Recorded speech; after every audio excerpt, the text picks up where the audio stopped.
When you understand and accept that humans are animals at their core, and we spend our lives trying to ascend from that very basic level of existence, right?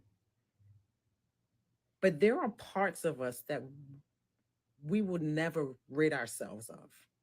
We will be able to manage them, but there's still a part of us, right? Desire, lust, anger, violence. Those things are never going to leave us.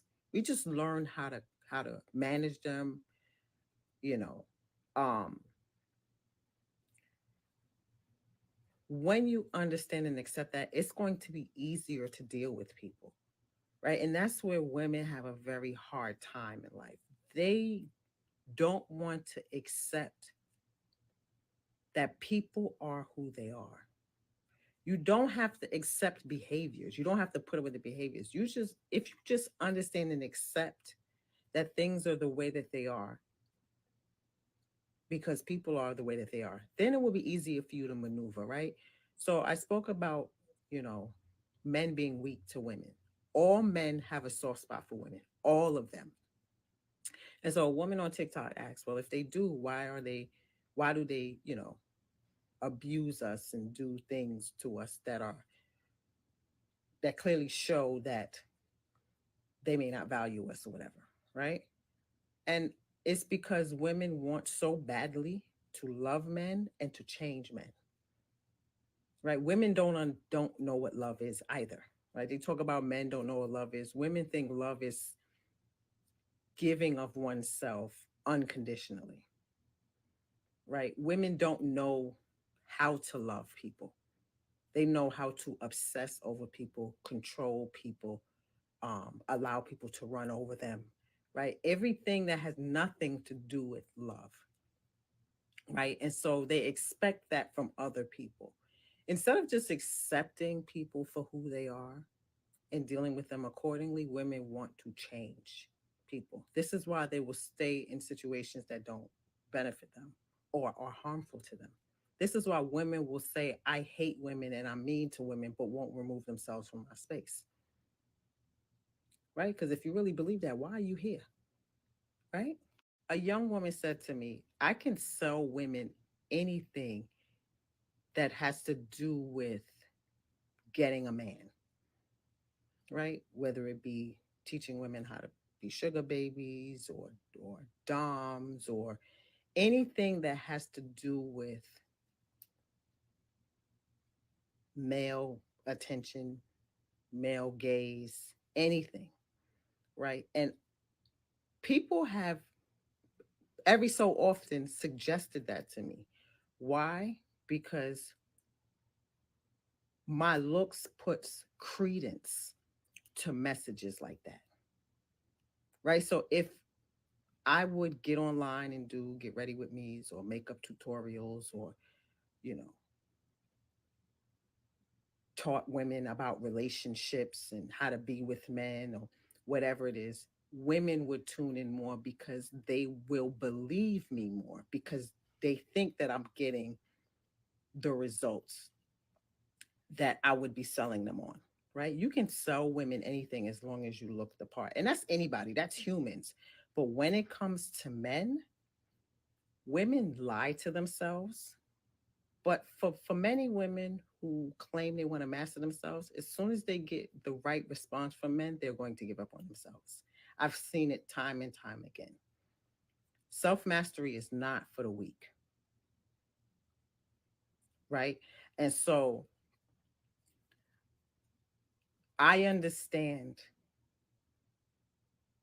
what my appearance does to people. I understand that men may dismiss what I say or don't take it too seriously or allow me to talk shit because I'm conventionally attractive, right? I understand pretty privilege. I don't intentionally use it, but it is offered to me. I'm not under any delusion that things are given to me a lot of times, or I'm preferred because of my looks. This is just human nature. It's just the way that it is. Now, our conscious mind would say, well, that shouldn't be, right? And men who are experienced with women would say, I want more. But the initial attraction, hands down, is most important. It's what men pursue. Men don't pursue a personality, they pursue what's visually appealing to them, right? And so I understand this. So I understand why women would have an adverse reaction to me, and why I say, if I was unattractive or if I got online looking slovenly, women would be able to digest my messages more. But because they look at me and they see a preference for many men, would all men want me? No. But I am attractive, right? And for Black women, they see a light skinned woman, because colorism always has and probably always will be a problem amongst Black people, right? Um, the light skinned girl always getting chosen and she's always propped up. I understand all of these things. This is why I understand why women react. And a lot of times it's not conscious. They're not purposely doing it. It's just a natural knee jerk reaction. This is why a lot of women will say eventually, oh, I've been watching you for a while. It's because they really didn't like me, or they didn't know how to receive me, or they heard some things that made them come to terms with, I'm not a threat to them. But if I got online popping shit about, you know, having rich men and being prettier than everyone, and women would give me hell, right? But because my messages are different, many of them will sit and listen. We don't like to hear stuff like that, but it's the truth.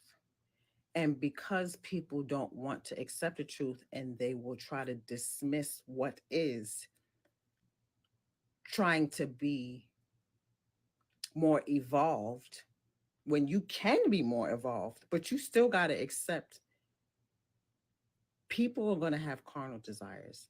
Men are going to look at what's attractive. Women are also visual. Men are not the only visual ones. This is why women will sit and pick me apart, or pick any woman apart online that they think is attractive. Right. And so this is why I don't talk about certain things. I'm very careful when it comes to looks and certain aesthetics. Not that I'm trying to not be how I am, because I love beauty and all the things. It's just not that important to me to mix in with my messages. I'm here for women to actually assume power, right? I look how I look.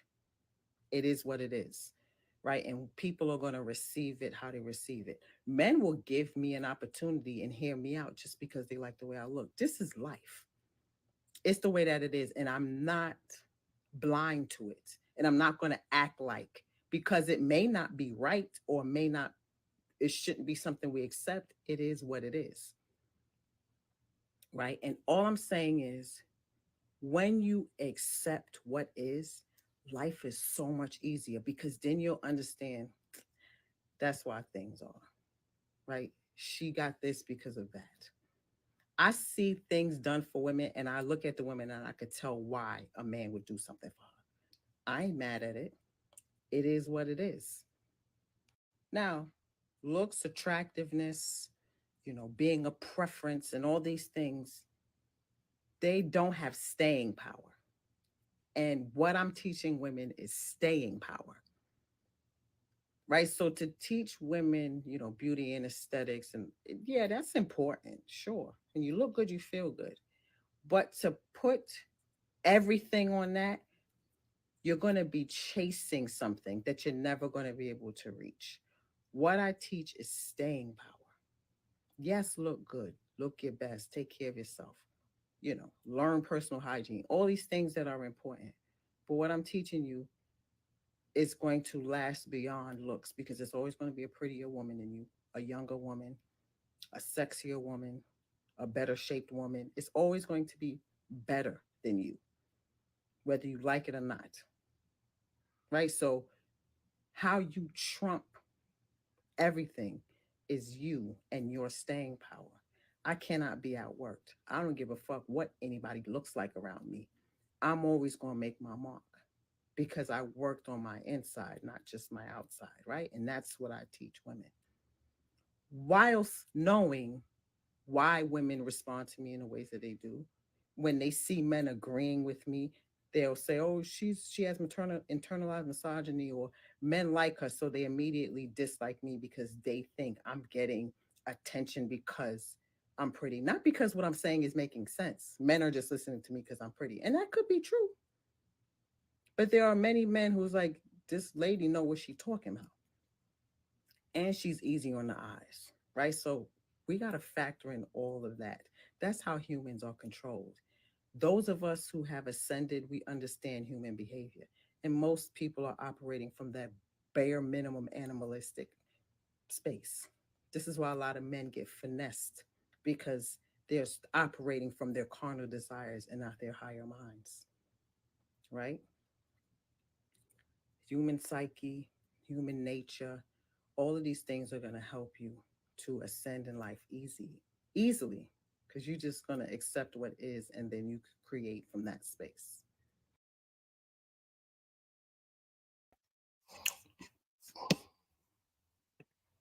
Wasn't that the biggest load of mumbo jumbo I ever heard in my whole entire life? What the fuck, Serpent? What's going on, man?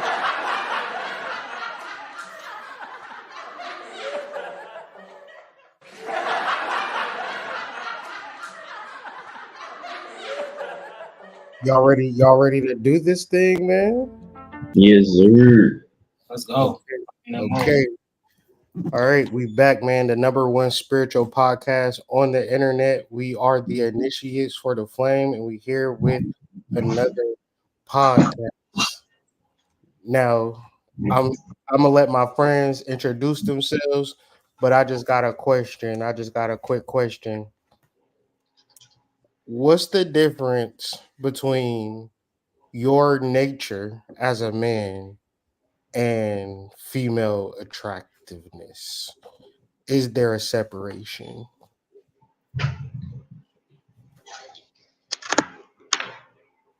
Introduce yourself and answer the question if you can.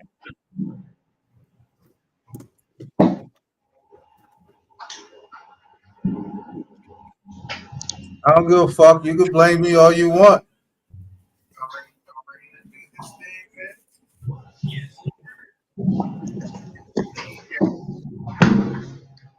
Say that again, Serpent.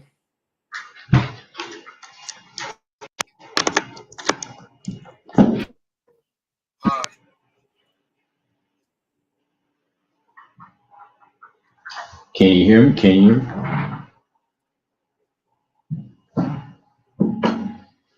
I can hear you now. All right. That was kind of low. But what was your question? The nature as a man and Attractiveness, like, does your nature respond entirely based upon sexual attraction? Like, do you only recognize your nature when there's a pretty girl around?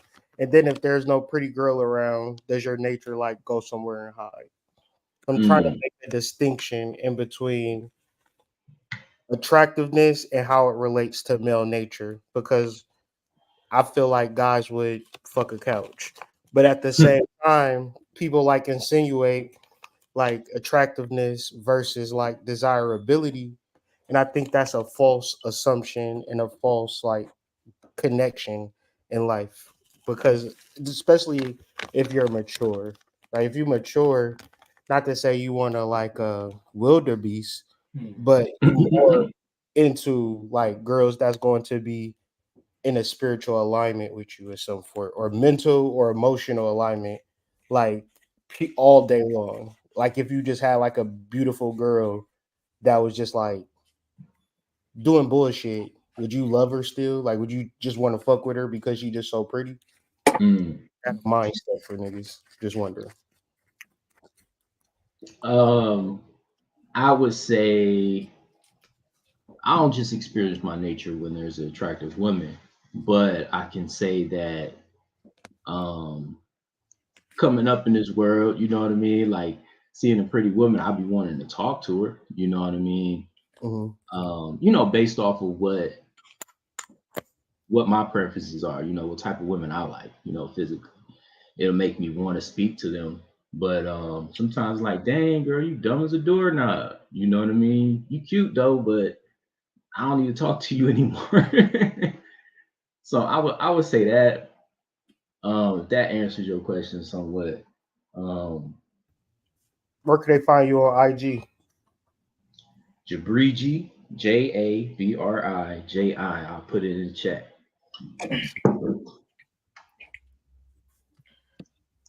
I have to say is sometimes in the way it does, because my thing is to the men, how do y'all act when you be out and about and a woman give you attention?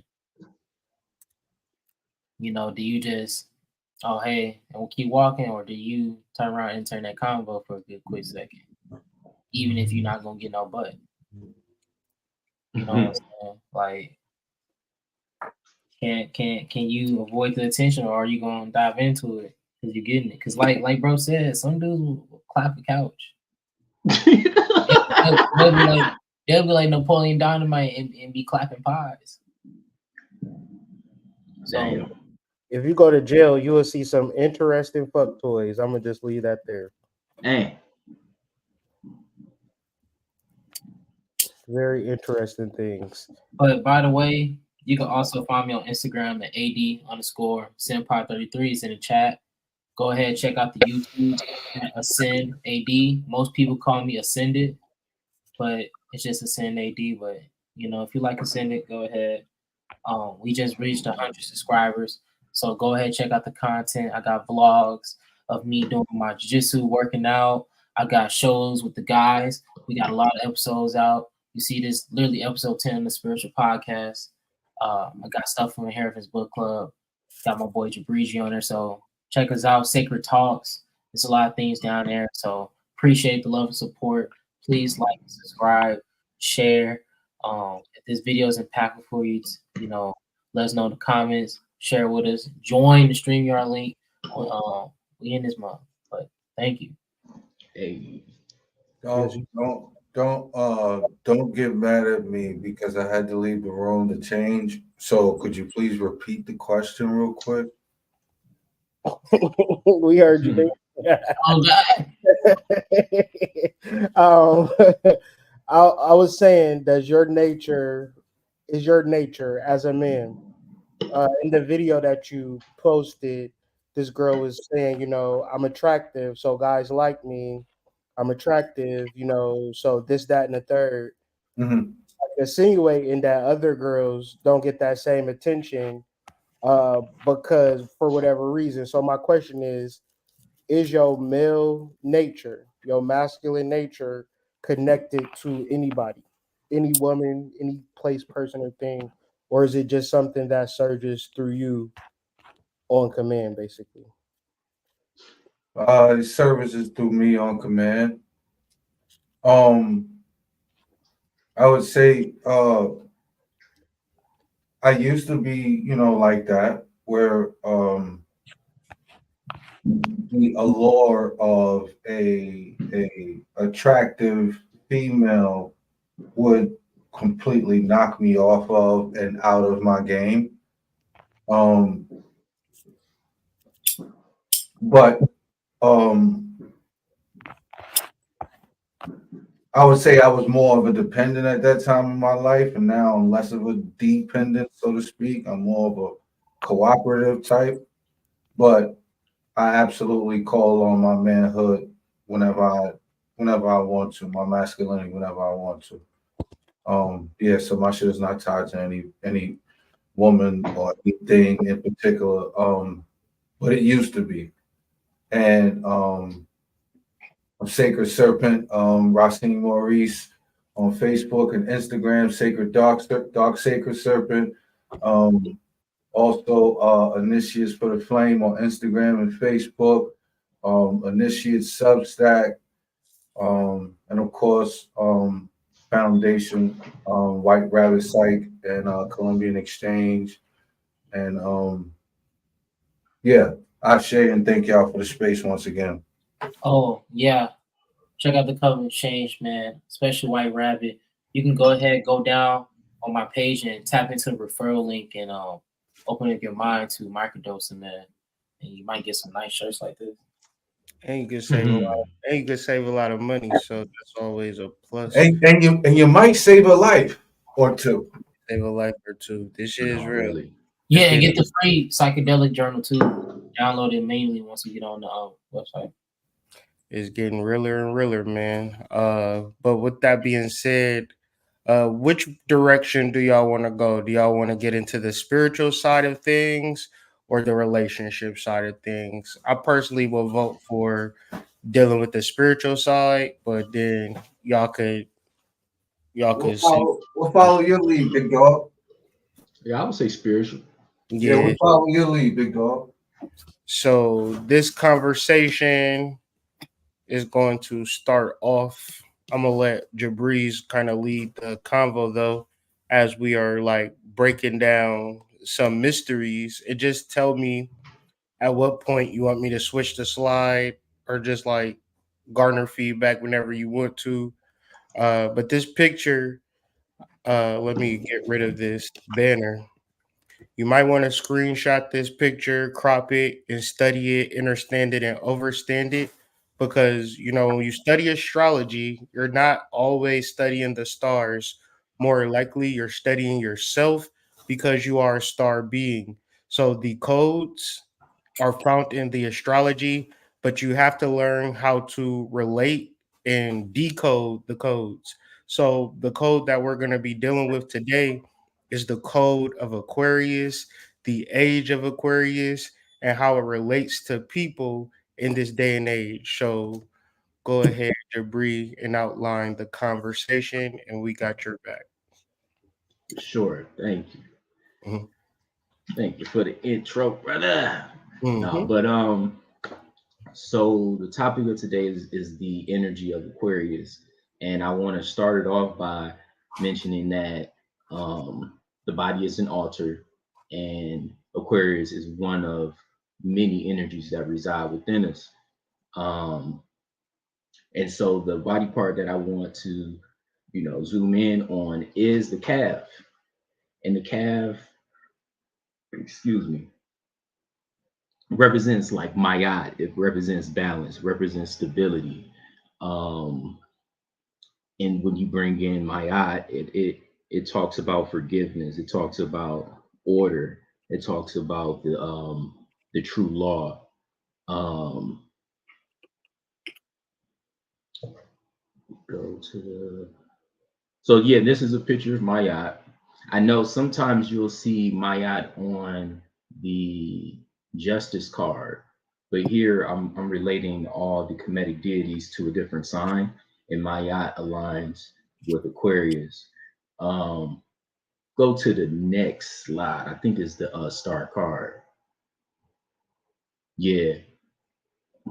So something that we've been rapping about is the sign Aquarius, and specifically it being a star and its glyph as well, as you see at the bottom right of the word star.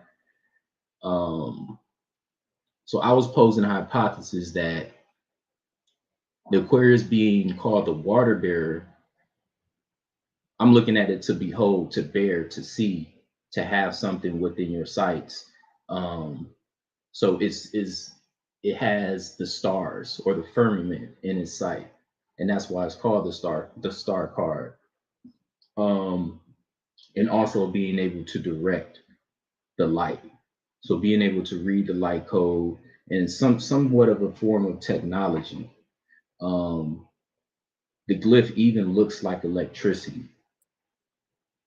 You can relate stars to electricity, but is that being made clear? that the firmament is something that's to be held by the star card, and what's in the firmament are the stars.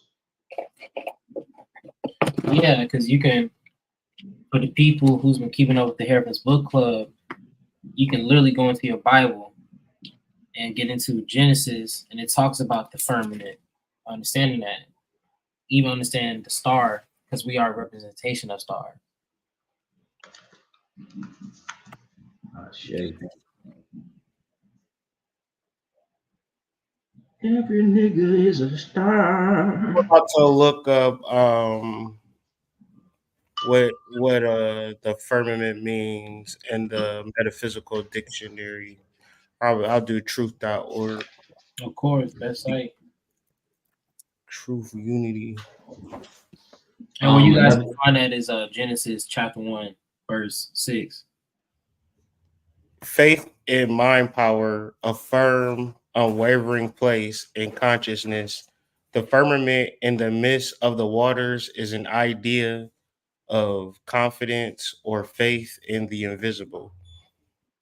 So that goes into what you were talking about or what you were explaining.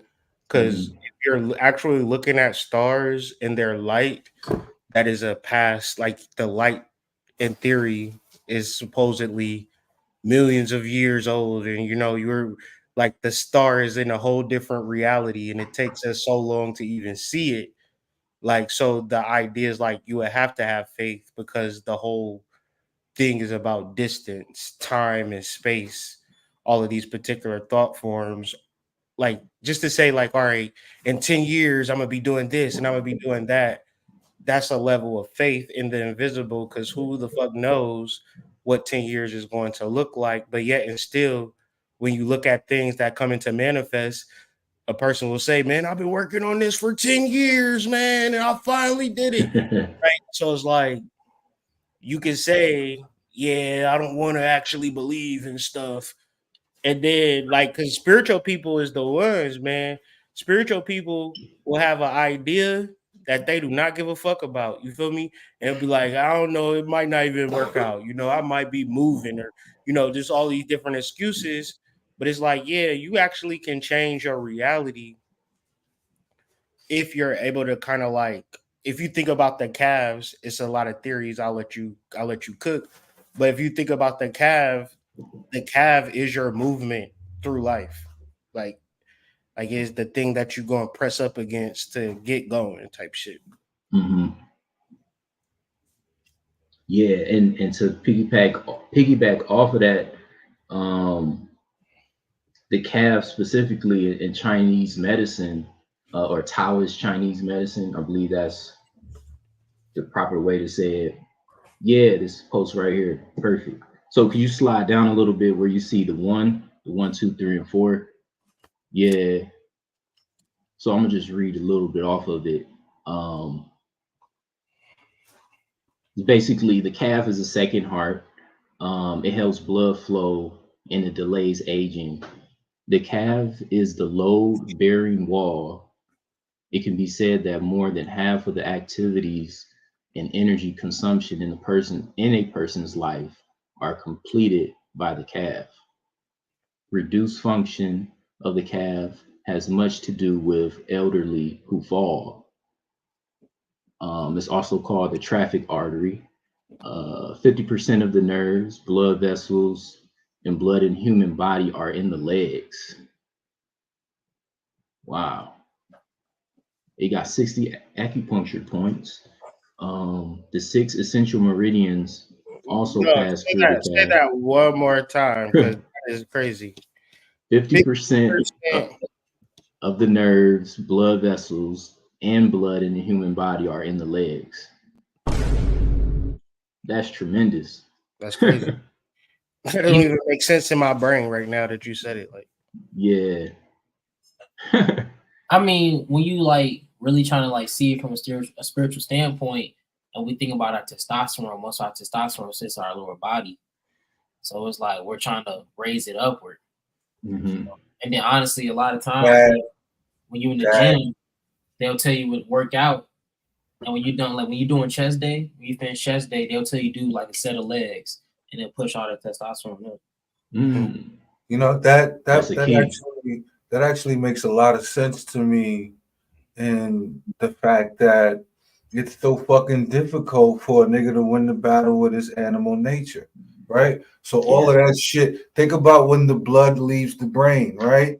And it goes to the second head, right? So all of the blood is down there below your waist, right? Yeah. So it's no wonder it's so fucking difficult to tame that fucking beast, right? Like everything is fucking down there at that point. Mm-hmm. Like, yeah, it makes perfect sense to me. And it could be that, you know, your blood or your chi representing like where your consciousness is. Although conscious have no locality, you still got your consciousness, most of your life force down in your legs, like Serpent saying, you know, so you're gonna have below the waist urges. You know what I mean? You're not gonna be thinking about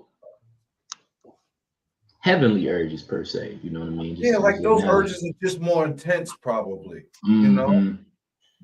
they're And more Breeze, pronounced. Like, you know, I'm a Sag, so like we control the legs. Like I think those are my strongest fucking features, my legs. Like literally, like I do a lot of fucking lifting with my legs. I do a lot of walking. So yeah, I and don't know. Breeze, you remember our convo about when we was like chatting and we was talking about how you get those urges and like really they gonna be gone within like 30, 20 minutes. Yeah, it's fleeting because it's like you still have a circulatory system. Oh, hood. That's the cue, the circulatory system. Yeah. uh, your Oh my bad. energy. Hold on. Well, was that the one? Yeah, that's no. This is good. Okay. Um, so circulatory, moving through a circuit. Kind of we already related Aquarius to electricity. You know, it's glyphs looking like that, and I mean we're gonna get to it, but it also relates to technology. But circulatory, moving through a circuit of blood, or directly from Latin, form a circle, circulatory system. So what I'm getting from that is that if you're conscious of how your energy is kind of in the circuitry of your blood work, put it like that, um, and understanding that it's a certain flow and it's a certain cycle can help you as far as like circling your energy. So what I mean by that is being able to pull energy down your back and let it flow up your front meridian. Um, Kind of like what Montauk Chia says with the microcosmic orbit. Um, And to backboard off that, bro, like, and to raise that, right? Because a lot of people, when they speak about semen retention or raising energy, you know, most people think, okay, don't release a nut, and it's like in a way, yes, but it's practices that come along with that, like Kegel exercises. Doing those is a one way of raising your energy. Even just focus on your lower pelvis. So it's techniques that you can do even with your partner to raise his energy. So I just feel like people overlook that. Let me add. Let me add to that. Like, say Root for chakra example, lock, root chakra lock. yeah. I would say Muga like Banda. doing the energy work, like such as like meditating or any reference to spiritual work that you can name, is gonna hit harder when you're doing semen retention work. Just name it. It's like, so the energy, like when I think of like circulatory system, I don't know if y'all ever seen that like spiritual picture where it might be like a yoga and it's like this circle around the dude and he's like breathing, and it's like when you breathe in and you breathe out in equal measure. You got a left foot and a right foot. No nigga just says, you know what, I'm gonna just walk left foot only. Like nobody says like niggas never say, I'ma just inhale from now on, bro. Like I'm done with the exhaling. That'd be funny. Like think how powerful the duality how necessary the duality is, and then think about like the mental state of people where they're just literally trying to be one thing, like not necessarily like you can focus on one goal. I'm not talking about that, but like just trying to be good. You know what I mean? And it's like, that's Yeah. not how none of this shit even is set up to be. Like you got a left foot and a right foot, and you utilize them both, and you can't even like get outside of that. Like it's just so crazy to think to me. Mm. Mm. And that fits with the whole understanding of the calf being sort of like a fucking conductor of the legs and shit, because everything seems to pass through that thing. And what did they say is the thing that leads to the elderly falling is the inactivity of that. Yeah. So if you're not using that calf every day, then them legs get weak. Mm-hmm. So it all fits. Motherfuckers don't walk. Let's keep it a buck 1,000. Mhm. Niggas Mhm. do not be walking. They go to the car, get in the car, drive to work, go to work, sit at Sit the down office, at work. and be put for a good 8 of them. Get back in the car, drive home, walk in the house, lay down. Like it's Mm-hmm. on a 10-year cycle of that. You feel me? Or they sit in front of the podcast shit or the gaming shit for 5, 6, 7 hours at night before they go to bed. Either way, Not they still walking. sitting down. Niggas is not walking, bro. Niggas is not Like, walking. like think about how crazy that is in reference to like technology in the body and how good motherfuckers got you with that motherfucking TV 70 years ago. Like, oh, And we got TV is the new altar. niggas. Yeah, Like, yeah. we We got have too many cars and niggas refuse to walk. That's crazy work right there. nah, the niggas will not walk in 2024. Niggas will That's not the walk. last thing that niggas is gonna do. Remember, I don't know how many of y'all is millennials, but a millennial am. experience is walking to school, Yeah. walking home from school, and like all of your friends is like mobbing from school to wherever. And it's just a group of kids at 3 o'clock, like all over the city, worldwide, right? Yep. See that anymore. Yeah. Period. At all. That's School just days was crucial. AD, you ain't walked to school, did you? No, I did. Those days You was crucial. did? Yeah. I remember falling down hills. I remember all types of fights. Getting food Hell out. yeah, the fights. Yeah. Those are the best fucking days, man. Those was good days. You would actually go home like, man, life couldn't be better than this day. Like, I remember just being at my ultimate hormonal high, like Yeah. walking from school. Yeah. You got the report card.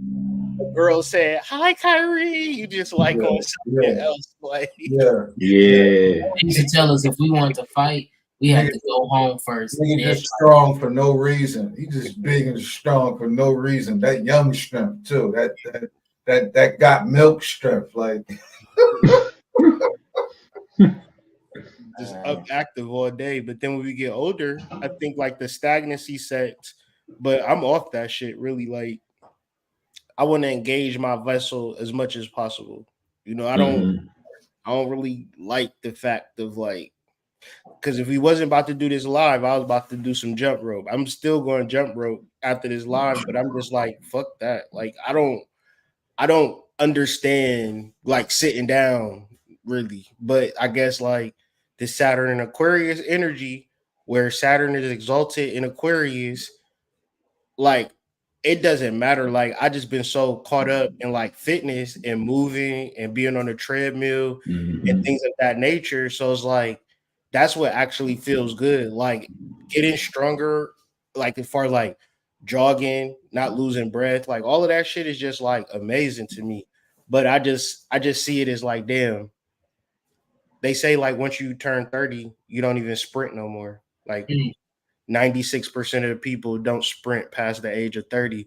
But I'm just trying to figure out what the fuck was y'all niggas doing in y'all 20s that had y'all running fast. But yeah, there's that question. That's why. But That's I how mean, I shit, didn't know the shit I made. playing sports, man. Like, True. I didn't have sports, bro. Collegiate sports. yeah, or going on dummy missions, walking to a girl house across town. Yeah, getting lost in a It bad is. neighborhood. And they'll be like, how These he is all broke and got facts. no car. They be like, how he broke and got no car, but he still cheating. Maybe he beat no feet. Listen, And it's like your legs represent your ability. Your legs represent your will. You know what I mean? Like, I'm gonna go get it. I'm gonna go do it. You got to use your legs in any type of manifestation work. You know, is you sit Part, down and think of it, but you use your legs to go ahead and make that happen. You part of know, the leg work too is the grounding work. Like when you really think about that Saturn Aquarius, like, are you grounding too with your yeah, legs? root chakra. but any electrical object, in Has to order be to work, grounded. it has to Yep. be grounded, or else it Yep. wouldn't. So, in reference to us being electrical star beings, Aquarius, star, every man, every woman is a star.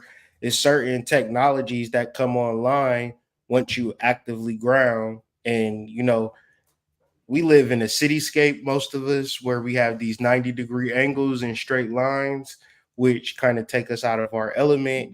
We not walking, so these particular things, like, I think Pisces deals with the lymph nodes, Aquarius deals with the circulatory system.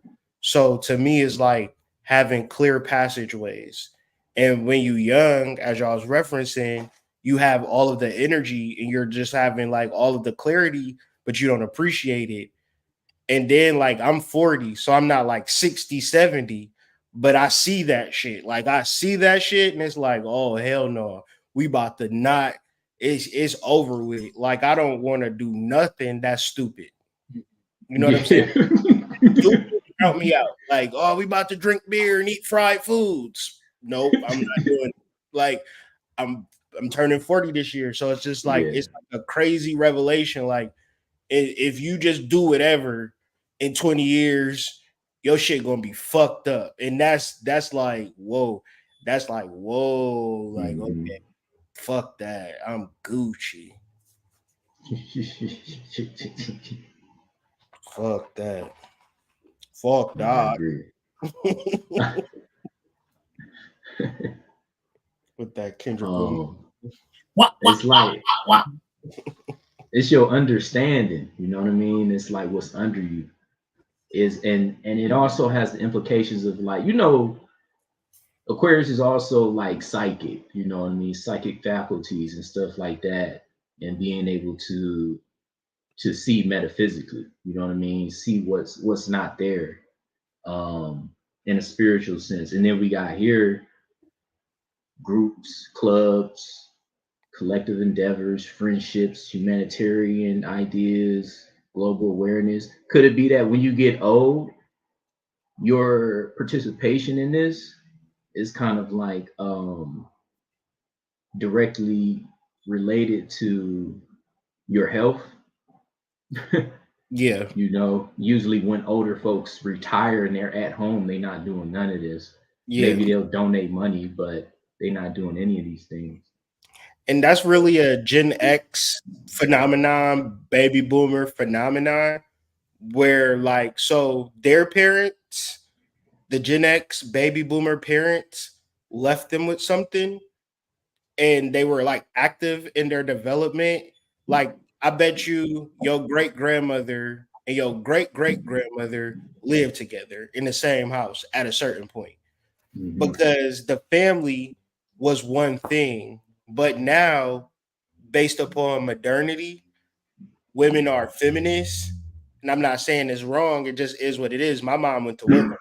You know what I'm saying? So, like every day, her ass was at work. You feel me? It wasn't Hmm. no, I'm a stay at home mom. That wasn't never, nope, not even a thought, not even a concept. So, Hmm. and that to me is a reflection of the culture where the normalization of being a single whatever, how are you going to be in your 11th house exalted and you're a single whatever? it begs the question, like when like the disruption of the energy, like it's really intentional to me when like it's hard to even have a conversation on Aquarius because most people are single-minded. Like I bet you a majority of the people that you're gonna come across, they give a fuck about themselves, maybe they close family and friends, but if that, you know what I'm saying? And then that's where it stops.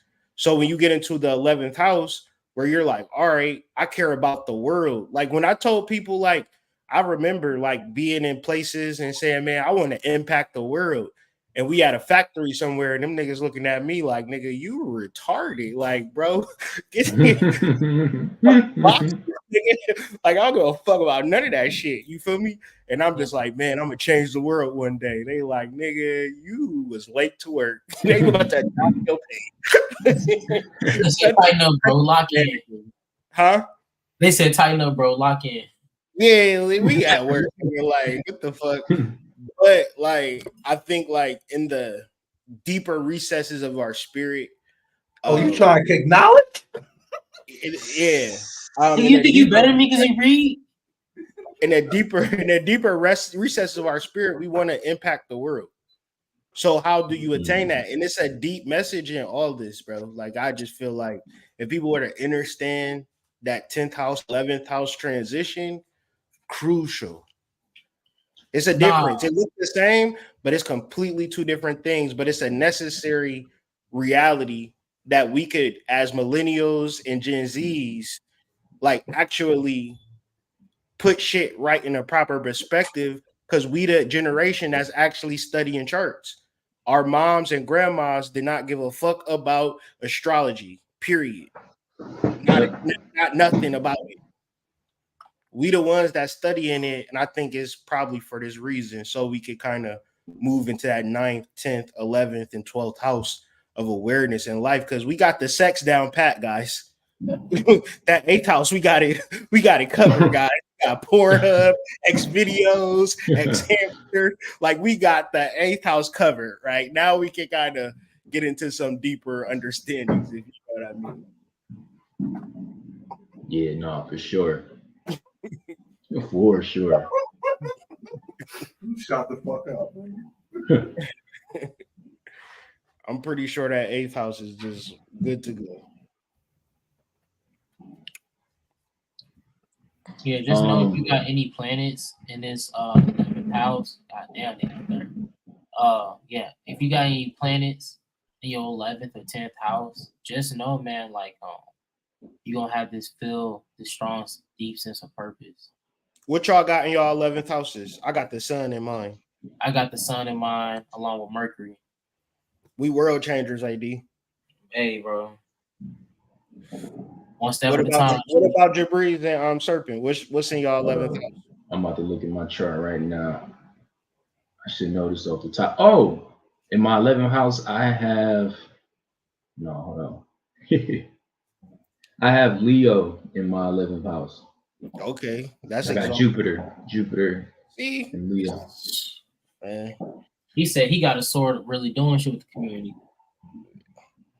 That's why you in the positions that you in right now, though. If you really think about it, yeah, you probably started like the first ever spiritual bioengineering chemical plant coming out with potions, but it's scientifically sound and shit. Like niggas giving nutrition facts like love me oil, like but it's nutritionally sound and it's like actually working. It's scientifically proven through pheromones that if you put on this prosperity oil. No, really. When you think about that though, like that's so fucking funny to think about. Go ahead. The deep spiritual science though that like this house activates though. Mm-hmm. Because the deacons that cover it. The 5, 6, and 7 of swords. Yeah, 5, 6, 7 of swords. I was trying to find my chart. I was going to show the people. Was 5 a bad idea? 6 is science. 7 is deception. Ability, yeah, either or. Yeah, no, that 6 is science though, because like it represents a fencing, and when they bring up fencing in the 6 of swords, They're trying to have you understand that the adaptation and different forms and different moves that you have to take to understand different formalities and formulas. Like that's why they call it the science part. You always change and reform your hypothesis. Science have to be something that moves in a way of fluidity. Yes. Wrong, Yeah. wrong planet. We were supposed to do something else. You ain't telling me they was going to do this every year, guy. This was something you ain't put me on to. What the hell? Happy July 4th to people, if y'all into that. How was the ribs? One in the chat. Y'all doing the cookouts today, or y'all just stay low? Stay low key. I got a friend getting married tomorrow, and they got an open bar. I'm be on the wine though. Your friend study astrology? Who, mine? Yeah. Nah, it's so I got two friends that's getting married tomorrow, and both of them are writers. And they write like children's books, they write novels and stuff like that. But I think it's interesting that both of them have the same career. And they both get married on a new moon. Yeah. And they writers, and it's a new moon in Gemini. Gemini is yes, sir. Exalted with writers. Yes, sir. Astrology is fake, y'all. Let's stop talking. I don't even know what the fuck we even talking about right now. Yeah. But like one thing I want to say is with Aquarius, it's kind of like there's different models that we create to understand this information. You know what I mean? Because you can use whatever means to actually help yourself study spirit and what it means to cultivate the spirit. I think the Aquarius represents cultivation of the spirit, or the Holy Spirit per se. But understanding that like whatever modes that you use to study it isn't spirit.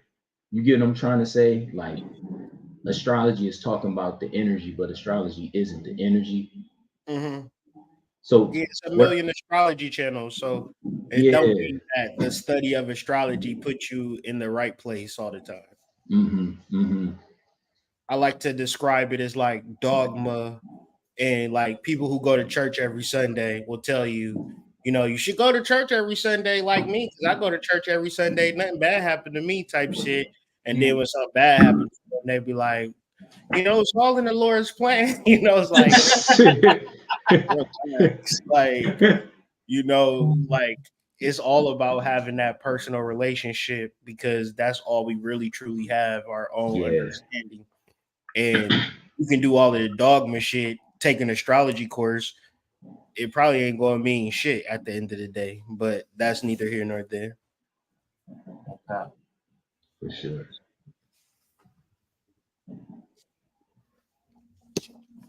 What we got on the next slide? Technology. Okay, so the reason I thought about putting this in here, let me just read some of it. A discourse on treaties on an art or the arts. Systematic treatment of an art, craft, or technique. Art, skill, craft, and work. Method, system. In art, a system or method of making or doing. To weave. Wow. That means tantra. Technology is tantra. To fabricate. It's almost like the ology of tantra, tantrology. Yeah. What is that? Tekken stone. Tantraology. Man, that's deep. And then look at a car engine. So I worked in a car engine plant, and I actually got to see up close how they were made and assembled and stuff like that. And it's an actual art to it. Just looking inside of the engine and seeing all the different channels where you have the combustion happening. It made me think of a circulatory system. It's a Mhm. whole system where oil, water, and gasoline flow through it, and they never pass each other, just like your blood and your lymphatic system. Mhm. You know, um, Your it do, nerves. yeah, and your nerves. You have all these systems. You know, um, but to me, it seems like technology and tantra is a fine tuning of that technology. You Mhm. know, so it's kind of like spiritualizing matter is working on that physical to the point where it's easier for you to meditate per se. You know, it's easier for you to ground your energy. It's easier for you to read people auras, you know, and take direction from your divinely aligned ancestors. Um, because the first technology is a physical body. You know, a lot of, you know, the interstate and the highway and the maps, it's certain parts of your biology how your nerve endings separate, and it looks like the way cities are built. You know, um, I think that's really interesting though. Technology um, being something that's a fine-tuned tantra. Mhm. It's an interesting concept indeed, because I think in reference to the conversation that we're having, it's like via technology. So I think I always think that it's like extremely, extremely interesting how I can make money from technology. Right. I think that's like crazy to me, because otherwise, like before technology, you know, like it's so many different opportunities and ways to, get your point across via technology, that I think that people within like the normalcy of education, how you go to school and you learn English, math, whatever. I really think like technology should be a course, because it's that vital for your connection in this world. Like if you don't know technology, I mean, it would be cool, I assume, but it's also like the matrix is locked down, and you can utilize technology to free yourself from the matrix if you are savvy enough. So once again, you got to create a method, you got to develop a system, and it's an art. If you really think about it, like just think of like social media profile. It's people that you don't know, and it's people that you'll see tomorrow that got a million followers. You're just gonna be scrolling up like, oh, this nigga got a million followers. Who is he? Right? You're gonna see that, but guaranteed they cultivated their social media following. At some point, you like not like I don't give a fuck about nothing in life, but in reference to your overall method and your implementation, like I was talking to you about AD in the Discord, like create energy around your videos.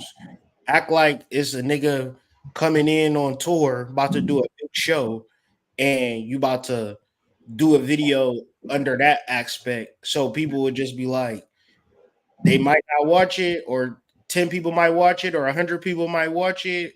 But if you consistently show up with energy, people will be like, damn, why is this nigga so excited? Let me see what the fuck is, you know what I'm saying? Why Mm. is he so consistent, and why is he so excited? Like, and after you cultivate it, like it's just gonna work like compound interest. The more people, the more access that you have and more opportunity. But I think like utilizing technology as opposed to like hating it, not understanding it, or just being on it to play games, I think that's a real shame. I mean, you heard them talking in the background.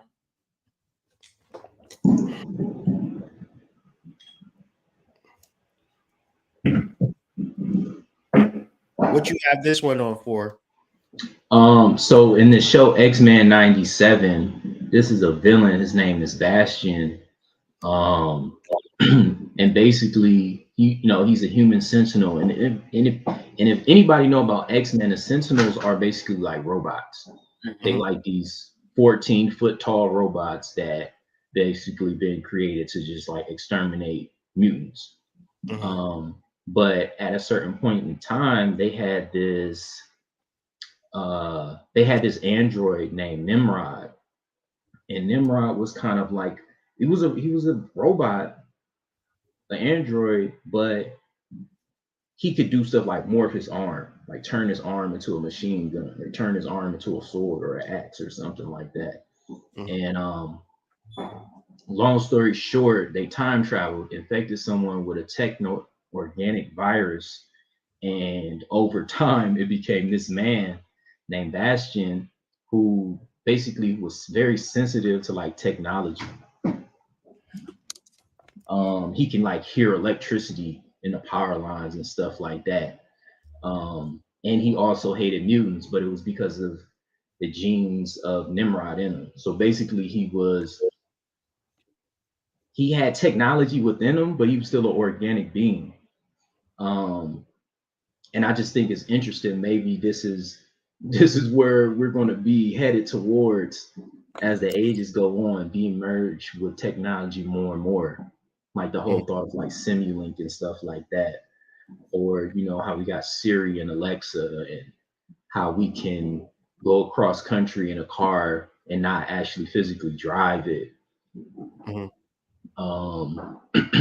So I just thought it was interesting, kind of like this character was a merge of man and technology, but he was still like a quote unquote organic being.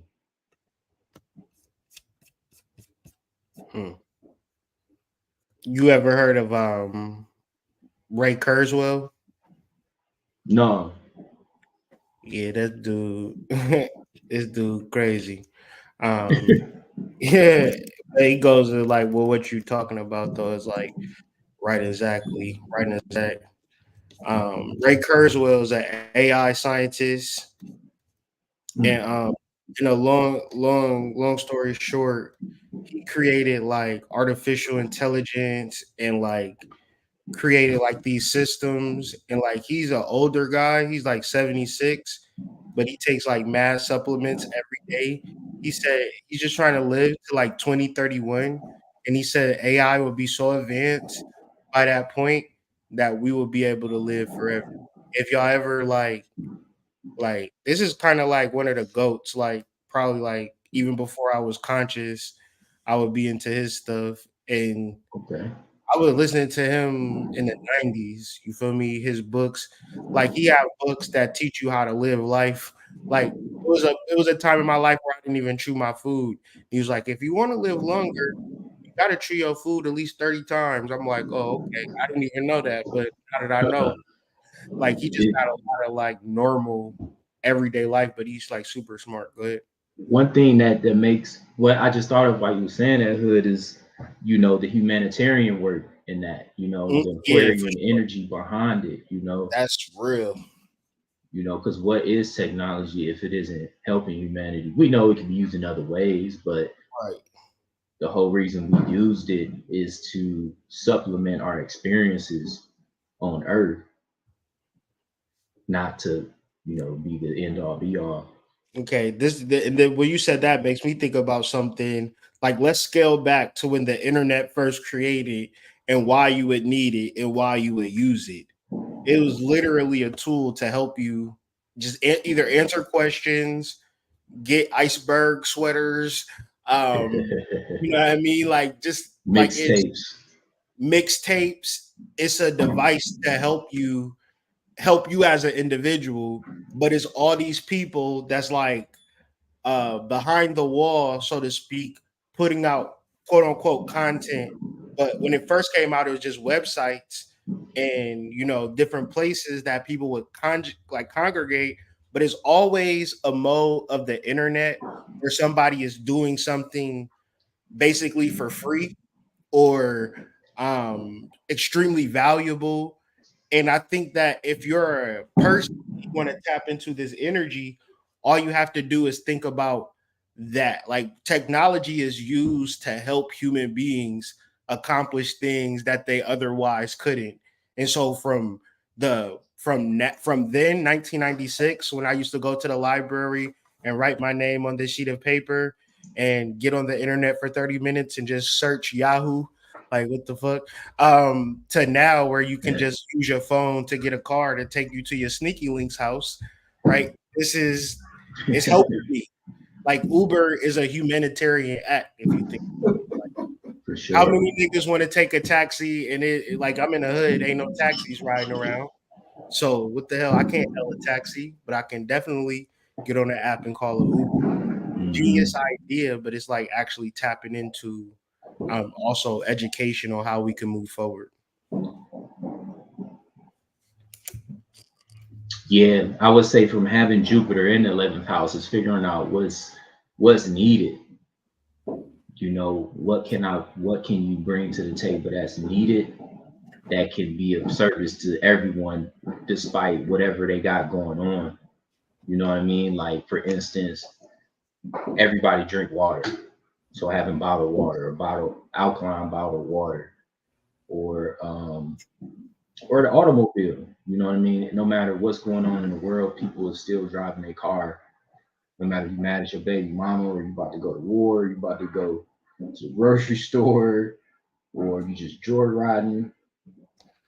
Like having something that's as essential as like air or water, or something that affects humanity on those type of levels. Mm-hmm. Indeed. Ashe. Or like the telephone, you know, That helps people. or GPS, you know, things like that. All of these Ovens, things really help. refrigerators, And speaking of apps, if you want an app where you can really connect with a community, a spiritual community, and people, like, think of this, man. How many people go to the gym or start a diet and they have a hard time being consistent? Well, what if I told you there's other people like you that's trying to work with you? Well, if you check out the links below and join the mystery school, you can join our group and you can talk about all these things, your workout programs, things you like to do. Recently, someone just uploaded a inspired shake to try. So join us and check us out, man. Be consistent and find your people. That's all I gotta say. And that's some 11th house stuff right there through an app. So that's, Leo sun, and so house of 11th house. That's some strong energy. Yeah, I mean the 11th house is just I think like you would have to be ready for the conversation, but if you was ready for the conversation, it would just make sense. So if like you want to like I think it's a good segue too to kind of deal with this because I think it's very powerful if you're ready to like understand and overstand the astrological understandings of life, like being able to focus on your purpose. You know, you hear it all the time, like, what is my purpose? I want to know my purpose. But I think the purpose is very clear once you understand that you have to do some work, some inner work to get to that level of knowing what your purpose is, i.e., get good at what you need to get good at. So we also can relate Leo to Aquarius. Doing Kundalini work, inner work, will then deeply affect in what your purpose is because it would have to be something that you're good at, something that you enjoy doing, whatever that is. But in the AD had referenced the labors of Hercules, and we were kind of looking for some astrological interpretation and relating it to Aquarius. But this is your stream of consciousness. Let us know what was on your mind that brought you to this understanding and overstanding. Just one past studies and getting like one thing about Aquarius is connected to Uranus that you're going to get those flashes, quick sun and boom. So when you guys were just talking about these astrological correspondences and the age of Aquarius, one way not to bring it up is think about a form of reality that was brought upon in a mythical story like Hercules. So, because when we was thinking about Tarot and we think about the path of consciousness through the astrology wheel, Tarot also expresses the Fool, which we got on. So please go check out a recent video, Julio, where we talk about the Fool card and a recent celebrity passing, Ashe and RIP. But it just brought me to that mind. So, and the Fool card speaks to, you know, the journey through the astrological correspondences. And I thought about Hercules because that's one thing that relates to the Fool card. It's Hercules' trials, the zodiac. Mhm. So, and I feel like it's a way you can understand your zodiac too, in a way for yourself.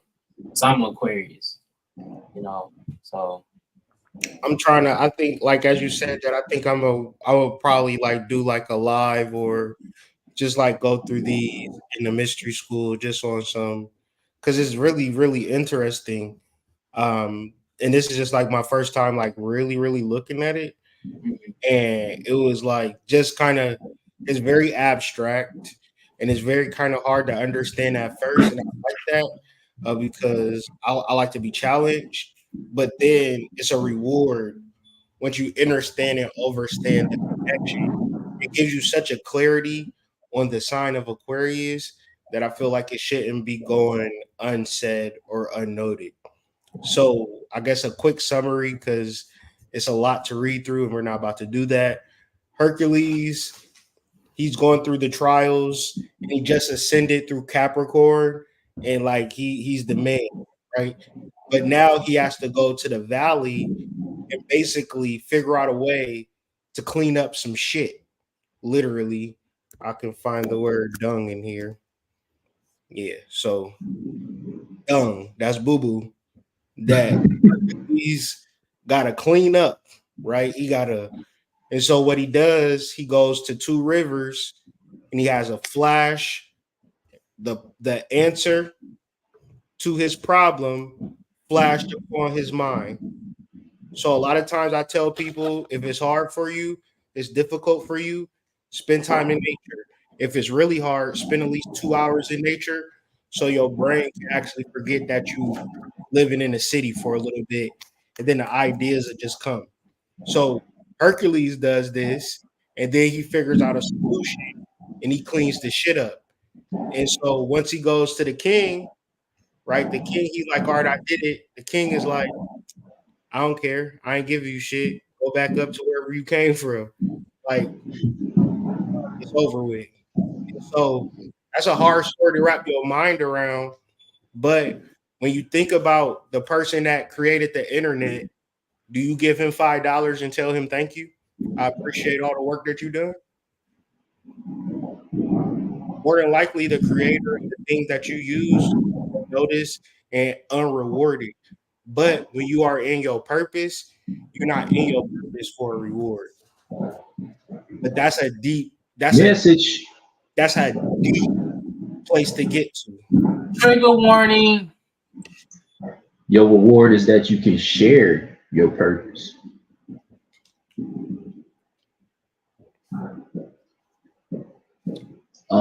One thing I do want to point out is that Hercules was known to be half man, half God.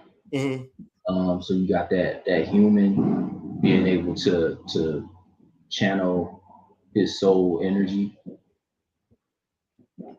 But it's just like you do, it's kind of like, you know, when Simba left Pride Rock and he came back, you know, he had fun, he learned all this stuff, he got stronger, but he still had a portion of humanity to continue to uh, take part in.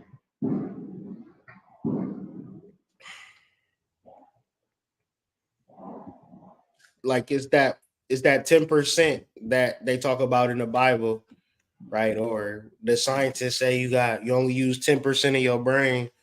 It's like it's 10% of the ego material world, but there's also the 90% of the wisdom that has to be attained through the understanding and overstanding, going through the trials of the astrological will, because we are on earth, you know, we are in this place and these influences are real because it's get warmer when the sun is up.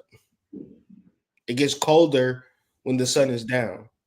That's a clear influence of solar energy, right? So if there's other planets, then that also means that there's other energies that relate to us as wisdom, as knowledge, but we are in a world that is coming slowly into the fact that the 90% is much more powerful, and that 10% is like the servant, the part that you are just supposed to be helping people at. So a lot of my, like, I'm a son in the 11th house, and a lot of things clicked for me when I started a YouTube channel, but I wasn't like tweaking on the YouTube channel because I was always like in a situation where I was like, cool. But just at a personal level, just connecting to people, meeting people, people like just me just in a certain type of energy where it's like, okay, this is what I'm supposed to be doing. That it really helped me. You know what I'm saying? So that to me is like that 11th house being exalted in my chart, but in real life, I'm not even thinking that I can. I think I can, but I don't really know I can. I just want to. But then like my chart really confirms it. So then I have to put in the action to like align with that. But it can expand. I've been talking to people, I know people that have done some amazing things, and all it does is inspire me to say, like, I could do some shit like that too, but just like on some helping people shit. I only want to like help people and deal with the results of like high level assistance and understanding and overstanding of the energies so you can take it and apply it and live your best life. Ashe.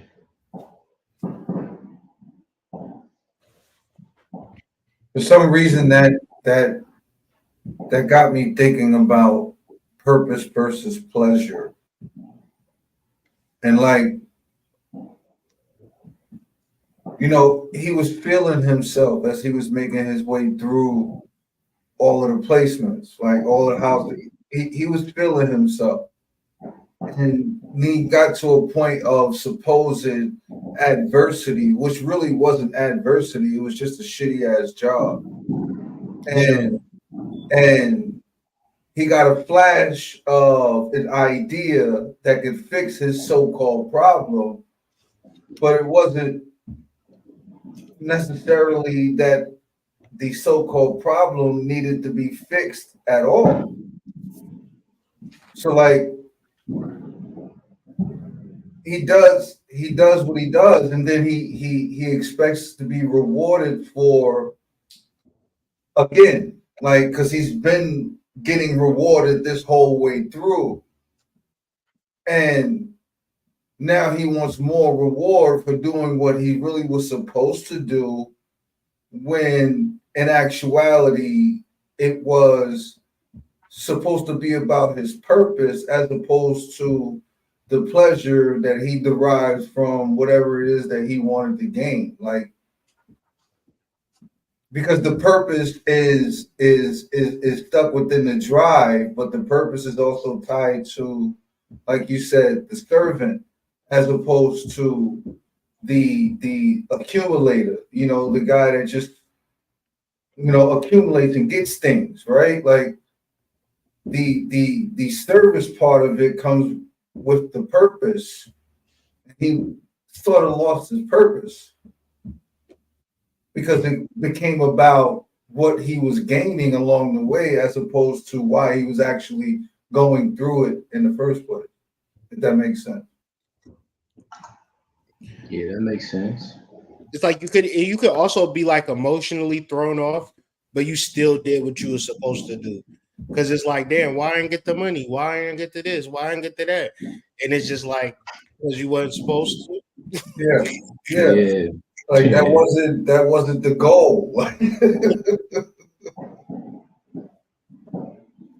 That made me think of you know, how people when they first get into spirituality, that word you always hear is manifest. Yeah. Dream house, dream car, dream job, dream spouse, and stuff like that. And it's like that's not why we meditate, you know. No, because they keep going, big homie. Like they don't stop. You know what I'm saying? Like once you get the fly house, you want the fast car. Then once you get the fast car, you want to go on the expensive trips. And then once you go on the expensive trips, now you want to do it all over again, right? It doesn't stop because none of those things actually end up fulfilling you in the first place. Mm-hmm. Unless you get to share that thing with a true loved one, right? A true partner that you built something with, right? But again, the accolades or those things that you accumulate are not the reason why you actually did it. Like those could be byproducts. Like Yeah. Indeed. we got some reactions. Let's get to the shits. Yeah.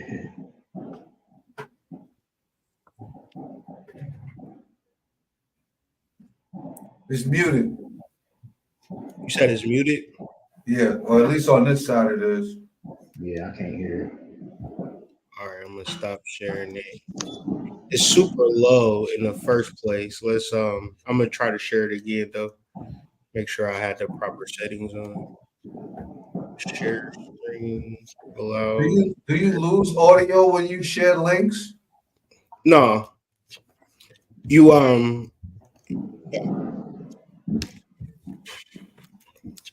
You're playing it through like 3 different channels though.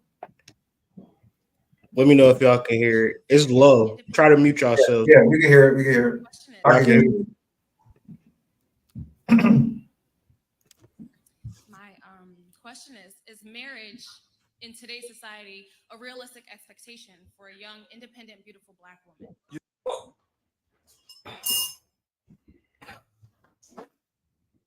Where the sound effects at? I don't even know. Okay, I got one. I'm trying to think. I wasn't thinking of a sound effect, but I got a perfect one for that. Can you make it louder? No. No. Okay. I can get it. Yeah. What do you mean by that? She says she independent, but she's still trying to get married. Yes. See, yes, absolutely. Yes, absolutely. He want to crack. Like yes, you can get married if you date. If you let me over. Have a problem with the identification. He didn't like the It was like a problem with it. Like I was rocking with you. You was talking about the marriage being the expectations until you start turning it into a young, independent woman. Like the reason why I'm staying independent is because I've been able to provide my, my lifestyle. Why was this an issue? And I feel like every man that I pretty much have can't have. No, you don't have to represent differently. They have a problem with me being a full-time boss, right? I work for myself. I make my own hours, but I work a lot. And a lot of men have a problem with that. There's some kind of like ego issue. Oh, she's working. Oh, she doesn't have time for me. No, but my job right now is priority. My life is priority, and I don't want to put that aside. Okay, So can we? Just a brief moment. Because why not talk facts with you right quick? Let's talk some semi-statistical shit. I only say semi because I don't have it in front of me and I don't want to misquote things for you. Americans, okay, so this is larger than just Black people, are getting married later. The reason this is happening is because homes are becoming harder to purchase. Yes. What it means to settle down is becoming harder to achieve. Yep. So when you look at who the onus is on to actually propose, to be settled, to be prepared to carry and sustain, it's on a man. You being young, if a man is not able to get settled until later and later in life, we're talking about now at this point in the economy. And again, I haven't even talked about Black people because it gets worse for us. I want you to know that this is an American problem. Most men are not able to now get settled in their lives financially until the late 30s to mid 40s. But don't you? Real quick, why do that matter in the context of the conversation? If we're talking about like marriage, you could get married at 18, 19, 20. Like why what's the, in y'all opinion, what's the point of him saying that? Because I guess we're gonna be reacting to the responses, not the actual conversation that the woman is posing. Is it that he think he isn't deserving if he don't Yeah, have those certain yeah, things? Like, that's the sickness for me. That's yeah, the sickness for me. If a that, nigga feel like he have to have anything to be in a relationship with a woman and it's biological and an innate, and you're gonna hold it against me on these like European standards, but I'm mhm. pretty sure you done had sex before and had a boyfriend before and like kind of played around. But then when it comes to marriage, I gotta have all of these things. But then, like in the regular scheme of things, it's kind of just like whatever you attracted to. But then men then internalize that shit and think like, well, I gotta have a house and this and that before a girl can actually marry me. But like, what are we talking? Like, what are we talking It about? sounds, I'm confused. it sounds quite honestly like he is trying to buffer the reasoning as to why there should be an excuse in place for why men don't necessarily have their shit together when women like herself are ready to do whatever. Like it sounds like he's trying to um um make an exception for the reality based on the numbers in a general term. Like you said, that's disease talk, right? Yeah, Because you're speaking from a defeated place. You're speaking from a demoted place in theory, but it doesn't come across in theory if the wrong person is listening to him speak and follows him, right? Because it's gonna be taken like, well shit, the road is fucked up for me. I ain't got no choice, right? Like I ain't got no chance but to expect to have my shit together when I'm 45 years old, right? Like that's what I have to look forward to. And then I can think about being in a relationship. oh What? man, it's the sick male ego that actually No. thinks that girls like him for his car and his house. Yeah, Like yeah, you're, yeah, you're yeah, sick. yeah. You're You're sick. sick. He's not even fantasizing. I hope my lover has his own house, like in his own car.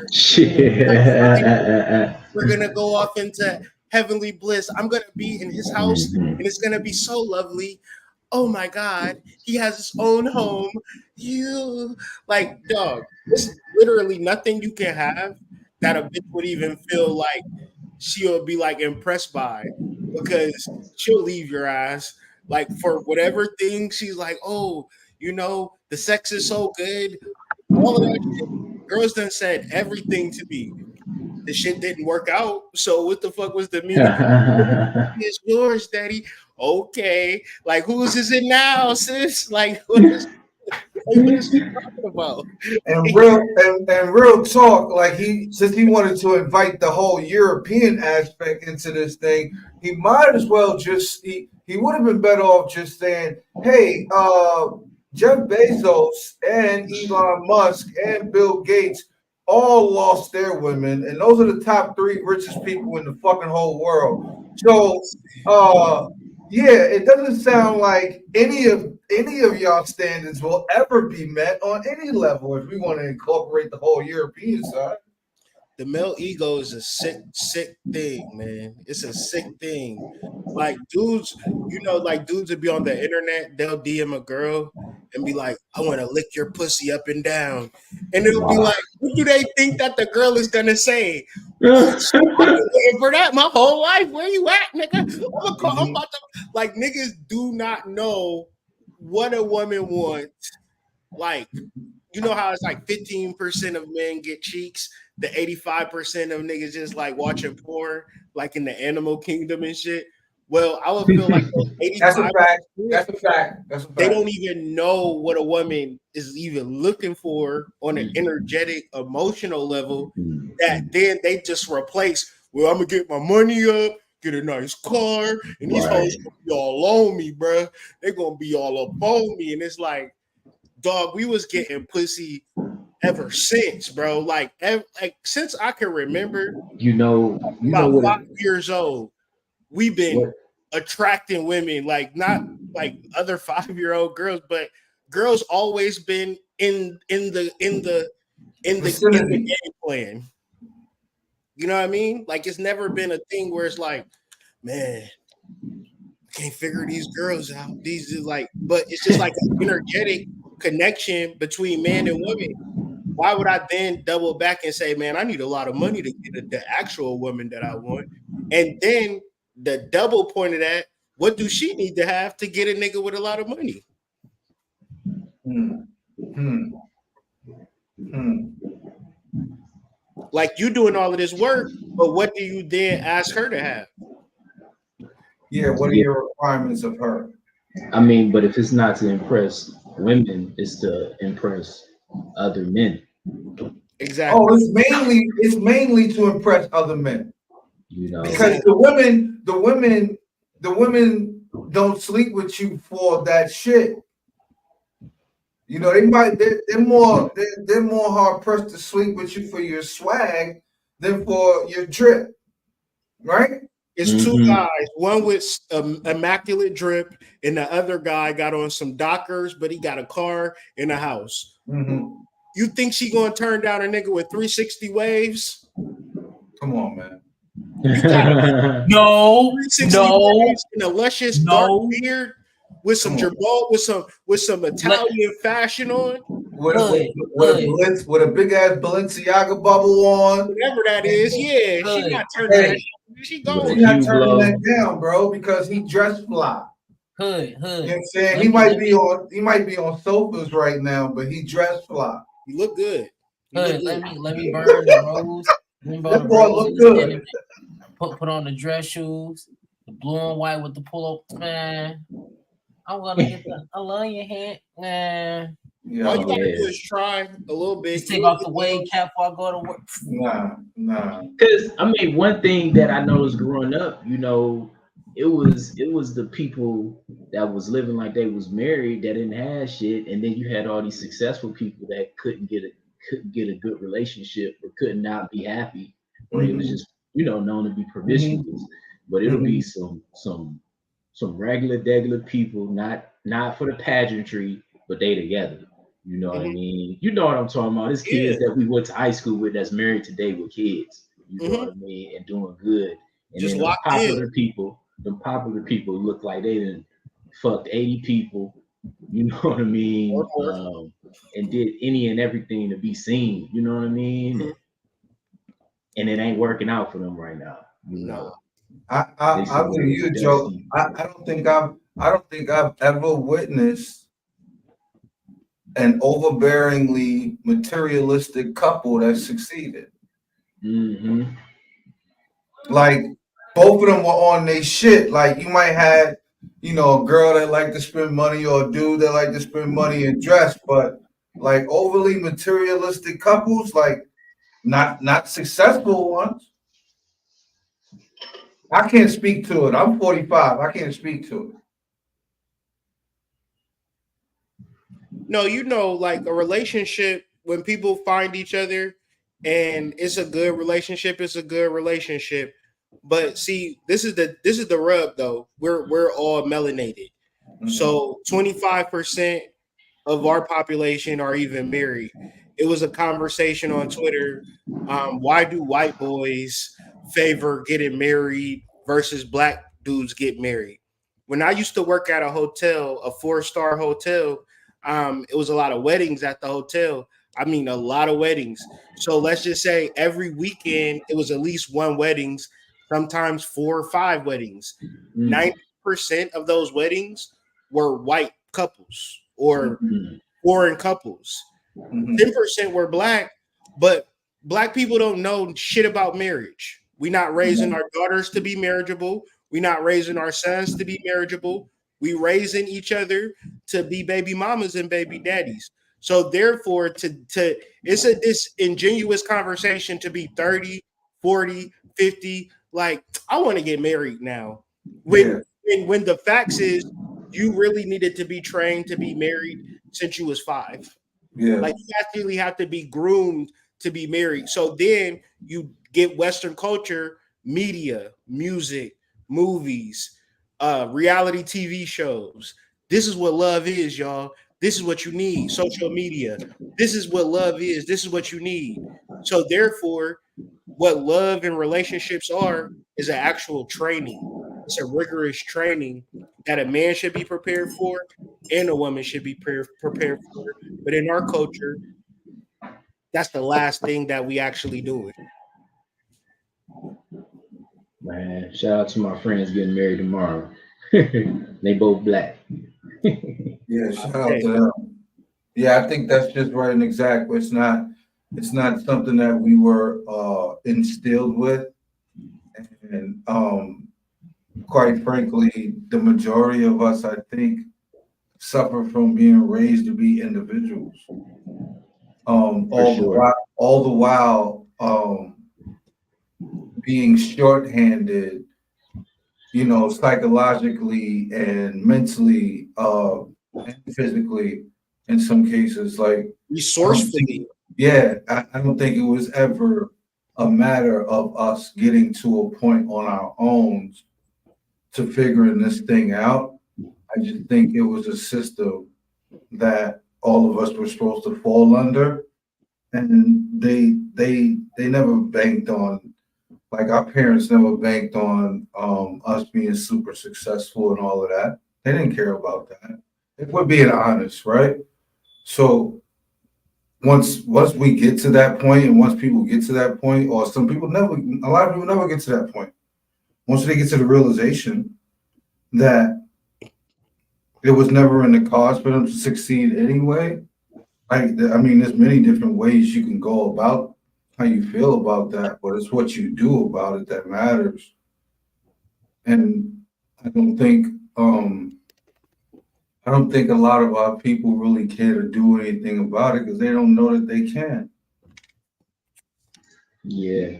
And it's like it's still that thing where how we kind of started this conversation is we feel like we need to do and have all this different shit to even deserve it, you Mm-hmm. know, and Mm-hmm. it's not about that, you know, it's about being able to, at least from my understanding, being able to Like you trust gotta have somebody. 50 things in place for it to be right.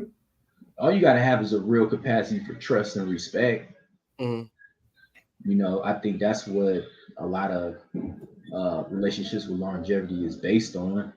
You Mhm. know, and honestly, that's why I'm in the relationship I'm in. Like, we at least trust each other enough. You know what I mean? Like, I know she's gonna handle things a certain way, and vice versa.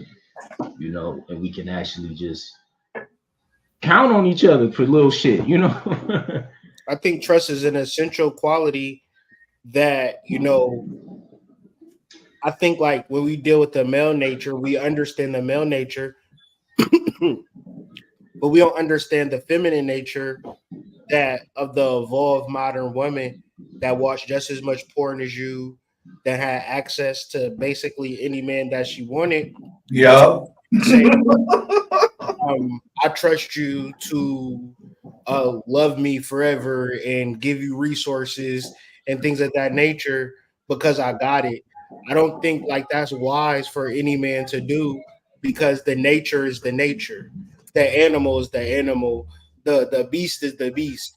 And so once you I don't think that is impossible, but I think it's disingenuous to hope for shit without proper tutelage and training in the art form of tantra, orgasm, being patient with the woman as Shadow work.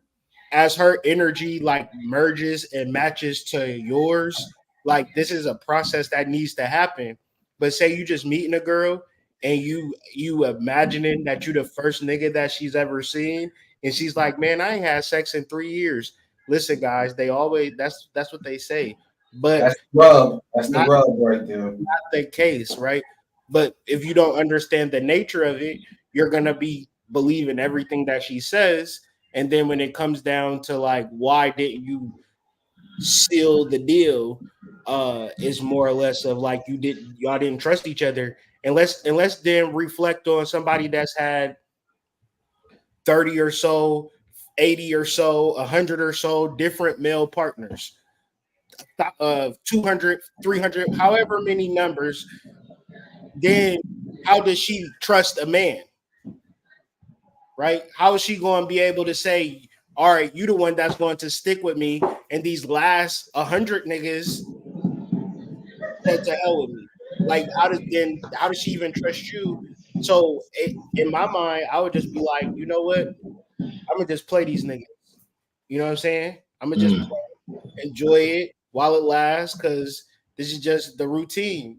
But I think it's just so sad that women have bought into date culture, whereas date is just an acronym for dick at the end. So you're not actually going to meet your husband through dating. You're going to meet your husband or knee deep in your purpose, knowing what it is that you want, what it is that you don't want by observation, and just engaging in the world around you and just learning. You could be in your feminine energy so deep, and a man is going to see you like, what are you doing floating on this river? Let me take you into my home and give you a bath. You know what I'm saying? Like, it's just like one of those things. Women will then double back and say, well, I work 2 jobs, trying to find a husband. I'm a boss bitch trying to find a husband, and it just really don't work like that. But let's get this reaction a little bit more. Hold on, sweetheart. Okay. With you being on your square financially young, you are not just outdoing men, you're outdoing most Americans. So the expectation that most of the men around your age are going to be financially settled enough to marry you, that part is unrealistic. Whether marriage is still achievable being real, bro, hella people still want to get married. It's just harder to financially prepare for it.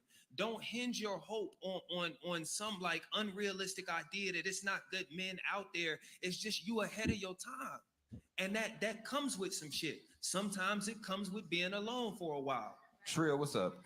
Yeah, but I think, no, go ahead, give a bro a round of applause. Go ahead. I just hate how it's proposition like a woman who's out there independent, making her money, doing her thing, has to sacrifice so much to be in a relationship, when in reality, men have to sacrifice the same damn thing. Because if you think that man's earning power when he with your ass compared to when he's single is the same, you are sadly mistaken. Because when a man is outside and we accomplishing what we're accomplishing, we got to be a wolf outside. We got to go out there and dominate. We can't be that when we walk in the house with you.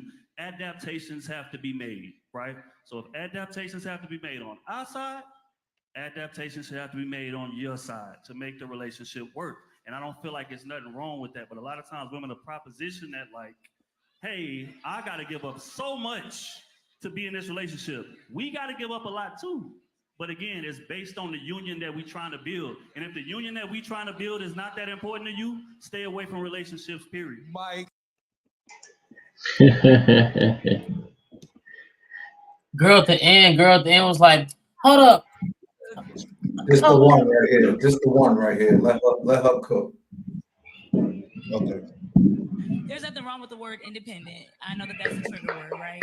But right now, while you're on your square, while you're doing your business, what is so difficult about saying, I'm not ready right now for a long-term relationship? It's okay to want marriage. You will have marriage, but maybe right now isn't the time. And so we can't say, is it unrealistic? You might find the love of your life, but right now, a little bit, because you're on your square. Just like he said, Americans, right? Americans don't have the means to afford housing and build families. Okay, then that may mean that you're not in a space where you're equal with your peers. So it's okay to have fun. It's okay to, date a little. I feel like this advice to Black women is the most destructive vice in the history of life. Go ahead. Date a little. Is the Have fun is a loaded term. That shit is that back and get it blown out. What is fun? What is fun? And what does it result in? That means sex without consequences, right? That's essentially what that means, right? How do you have without consequences? How do you have that? How does a person have sex? No, in the chat. How do you have sex without consequences? Like, what's the modality for sex without consequences? Like, I want to know because I might partake. I might see what's happening if it's a real solution for that. Because what is fun about collecting soul ties?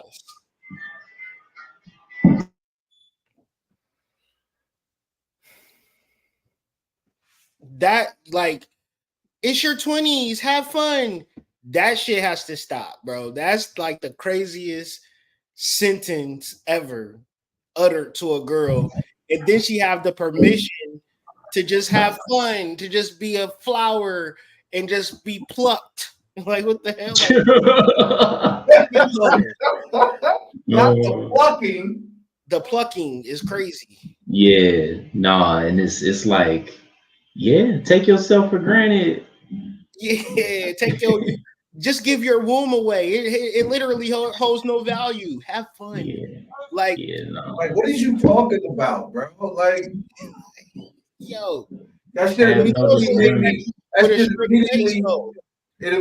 made me think of the new rap meme going around with the girl rapping with the Plan B box in her hand. Like, that immediately made me think about that. Right? Yeah, she was having fun. Like, and then I immediately fast forward myself to the meme in which the woman is crying about how she decided to have and go through with an abortion, and during the process she finds out that she was having twins, right? And the lady in the lady in the room was like, "Damn, double homicide," right? Like, and she took offense to it, right? Like, and like, bitch, I didn't kill 2 people last night, right?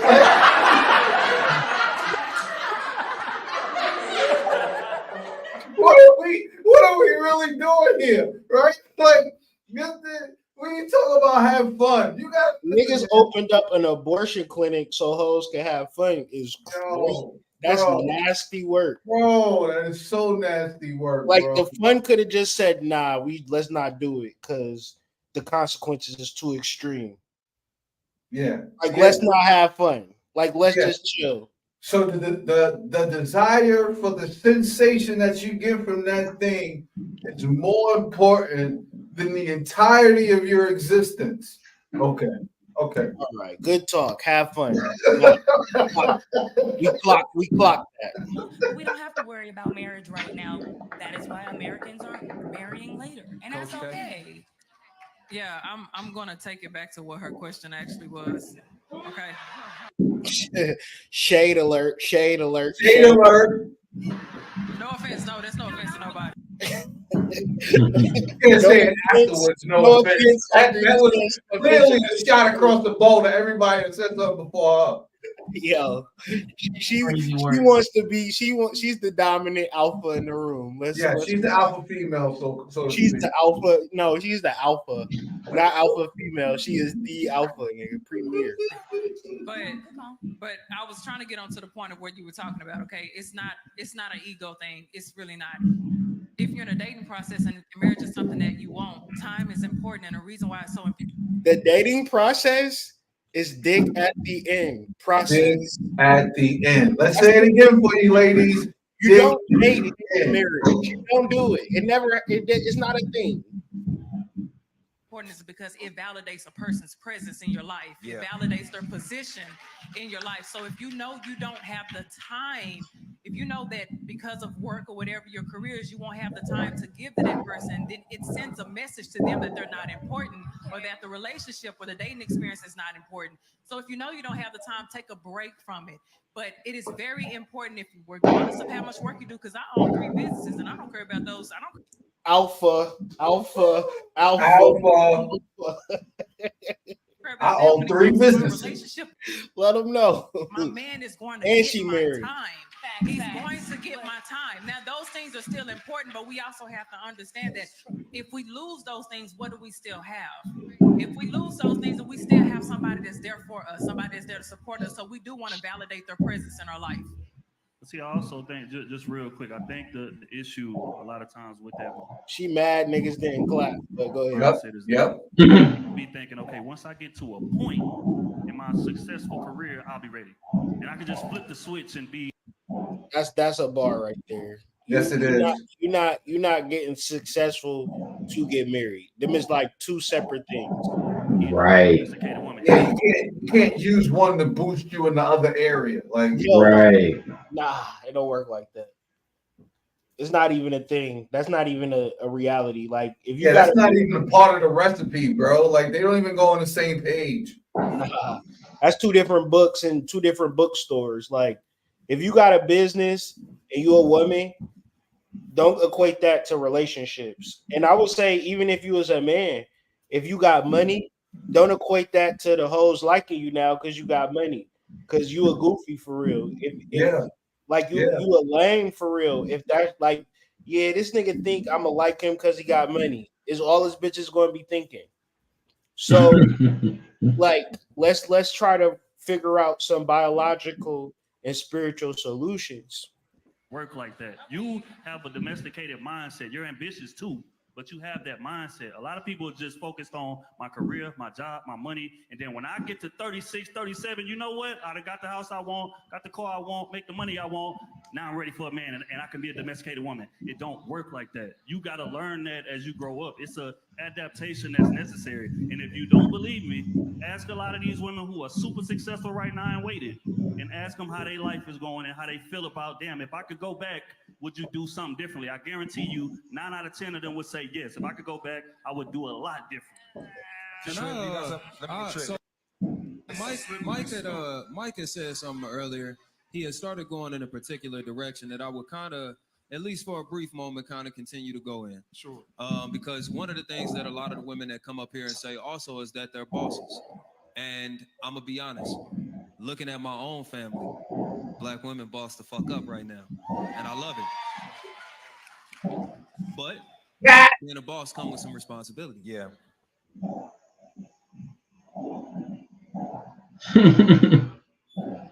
Why you can't stop the cap, bro? Like he started his segment out with capping. Like what?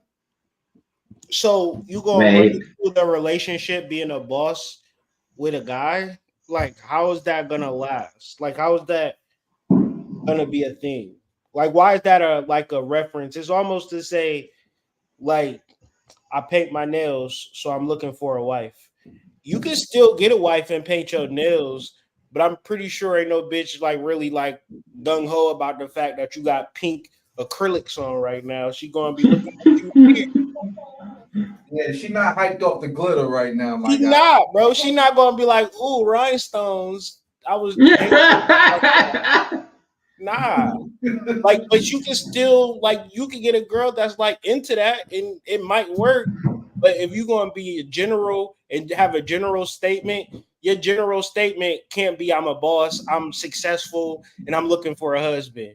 You just said that I'm a carpenter and a plumber, and I was wondering who make a good steak dinner. Like, why'd you tell me all this information? Like, just like those are two separate points. I was born on the 15th. My favorite color is blue. So, like, but that goes back to like what we were saying is like we feel like we gotta have some type of status to be loved. That's nasty. That's the sickness. To be desired. People want to be desired, like so they arm themselves with different parts of Maya in order to captivate people and get them to like them. But it's like once you get them, what you gonna do now? Get a divorce. Find another one. Find another one. It's man. I don't think people really care for real about relationships. I think people love to talk about it. You know what I mean? I think relationships is just as taboo as spirituality to most folks. At this point, you might as well be saying Anunnaki right now. Yeah, it's so much. I don't know, man. Yeah, that shit is a sickness, bro. But all these people speak real good. yeah, speak real fucking good.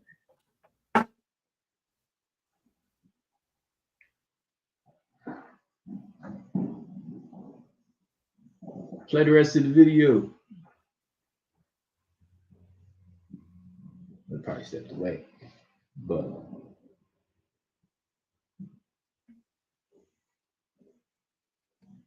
Yeah, and I think also too with the ladies, a lot of the time they don't necessarily get the response they think that they're supposed to get because they're independent and bossing up. Like I don't think they got or have been getting the response that they thought that they were going to get by accomplishing all of those things. And I wouldn't say on the I'd probably have to say on the other side, like the men didn't. It wasn't that the men didn't believe that the women were capable. I just don't think that they thought that they were going to take it this far and then turn around and throw it in their faces that they were so independent. Like I don't think either side really knew what their actions were actually doing to the other side. Like I just don't think. Let me give you a brief rundown of how this shit went. It happened around 2010, 2011, 2012. Before this time, there was prostitutes and there were girls. Mm-hmm. That was a clear distinction. She was a girl that you could have sex with, and this was a girl you could date, marry, so forth and so on. You can't play with, you know, married girl or a night walker. Yeah. Now, what had happened? I was in Cleveland, and I had a she was not a girl. She was a girl, but she was on the other side, right? Okay. We would go to the beauty supply store, and we would get wigs to wear to work. But at the beauty supply store was a bunch of normal girls getting the wigs, wearing the wigs. Now, you got to understand wigs. I'm talking about lace front wigs, a piece of fabric that you could just put over your head and wear was strictly for prostitutes and prostitutes only. Then, or old ladies who had alopecia or something like that.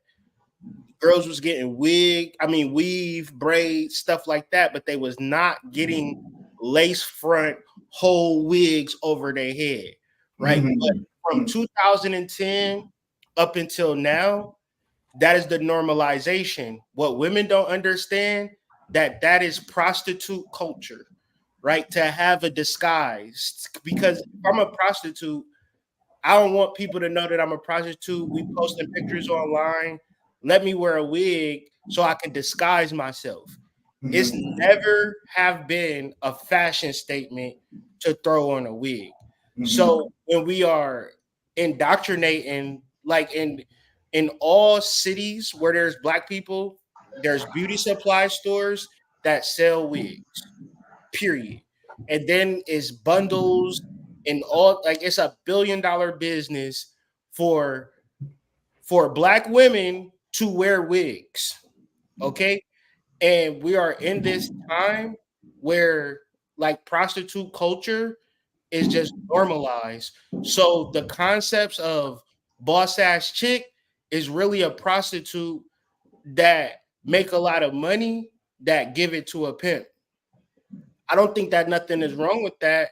I just think like women don't have nobody to really give their money to, in a sense of like you could get married and then be like, all right, this money is ours. But I really feel like the heart and spirit of it is just kind of like selfish. Like I got this money, it's my money. I did this for me. But the understanding is always is, you know, if you got a lot of money and you deal with a chick, you're not gonna be like, bitch, pay the bill. Any man who got money, he take pride in paying the bill. So it's more of learning how to cooperate and share. And I'm just saying, if you want to be a hoe, then understand the counterpart to a hoe is a pimp. But you don't gotta be a hoe. You could be a normal regular girl. And normal regular girls don't appropriate hoe culture because, like Dave Chappelle said in his stand-up skit, if you wearing a hoe uniform, people gonna assume you a hoe. You don't gotta wear the hoe uniform. You know what I'm saying? So it's just like what does it mean? What does it represent? What is your archetype outside of being a boss? Because that shit is nasty, nasty work. Because it's actually masculine energy too.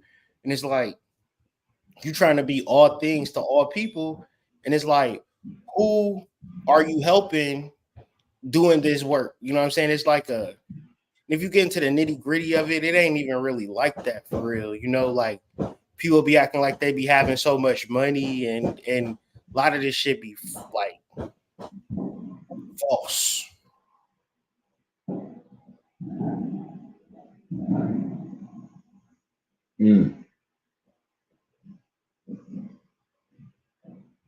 It's about inflating the ego. Black men that I know are like inflating the ego to a certain level where you feel like even if you get in a relationship, you don't care if it ends. You know what I mean? You kind of like I want to be in a relationship, but I don't need it. Yeah, you can take it or leave it. Yeah. I had a attractive friend. She said, you know, I can't really give up my 10 niggas for one nigga. That don't even make sense. Damn. Yeah, indifference is she wear wigs. Work. Yeah, she for sure wear wigs. Most women that I know, you know, wear a wig to some degree. Mm-hmm.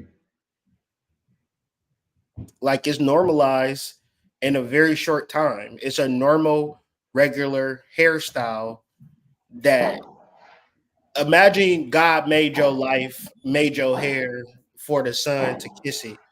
And it's some people that won't even go outside without a wig. Crazy.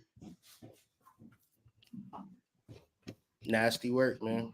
It's funny when you think of the word weave, you know, maybe think about technology. Yeah. Listen, nigga. Listen, that is some technology. Because I don't understand how everybody wears wigs. That don't make sense.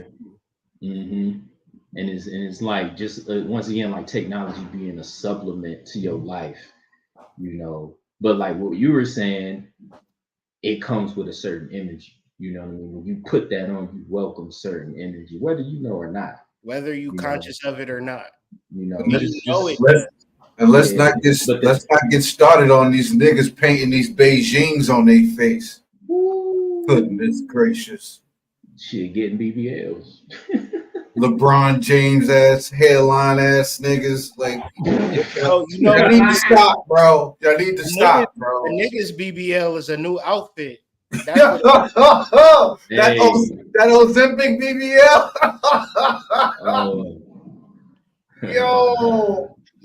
Yo, this shit is nasty work out here, bro. Mm-hmm. We got a microwave community. Bosses that are bosses, especially in romantic relationship. There's almost an expectation because of their position to put their partner in position. It doesn't mean that they have to do everything for them. It does mean that they're expected to put their partner in position to succeed, whether that's paying for school. Man, he probably sells car insurance. Like he looked like one of those niggas that like at the call center we doing the training. Bruh. Not the call center. 6 months. If you just call him a call center ass nigga. I've been working here for 10 years. I got a Lamborghini in a mansion. You could be just like me if you just I'll show you how to do this shit. You gotta follow, you gotta stick to the script, man. I'm telling you, people gonna ask, how do you do this? How do you do that? And I'm gonna tell them, stick to the script and everything will work out for you. You have a Lamborghini just like I would. Just give me outside. That's my car. Look, I started here 10 years ago as an intern. Yeah. Now I'm regional manager. Yeah, look at that. Shut yo. I got an answer for everything. You could be regional manager in 10 years too. Yeah, just follow these simple steps, looking ass nigga. Get the fuck out of here. Another degree or a transition in jobs. I guess I'm wondering and maybe it's because this recent burst of success is like newer. What is it about Black women in these new positions of power,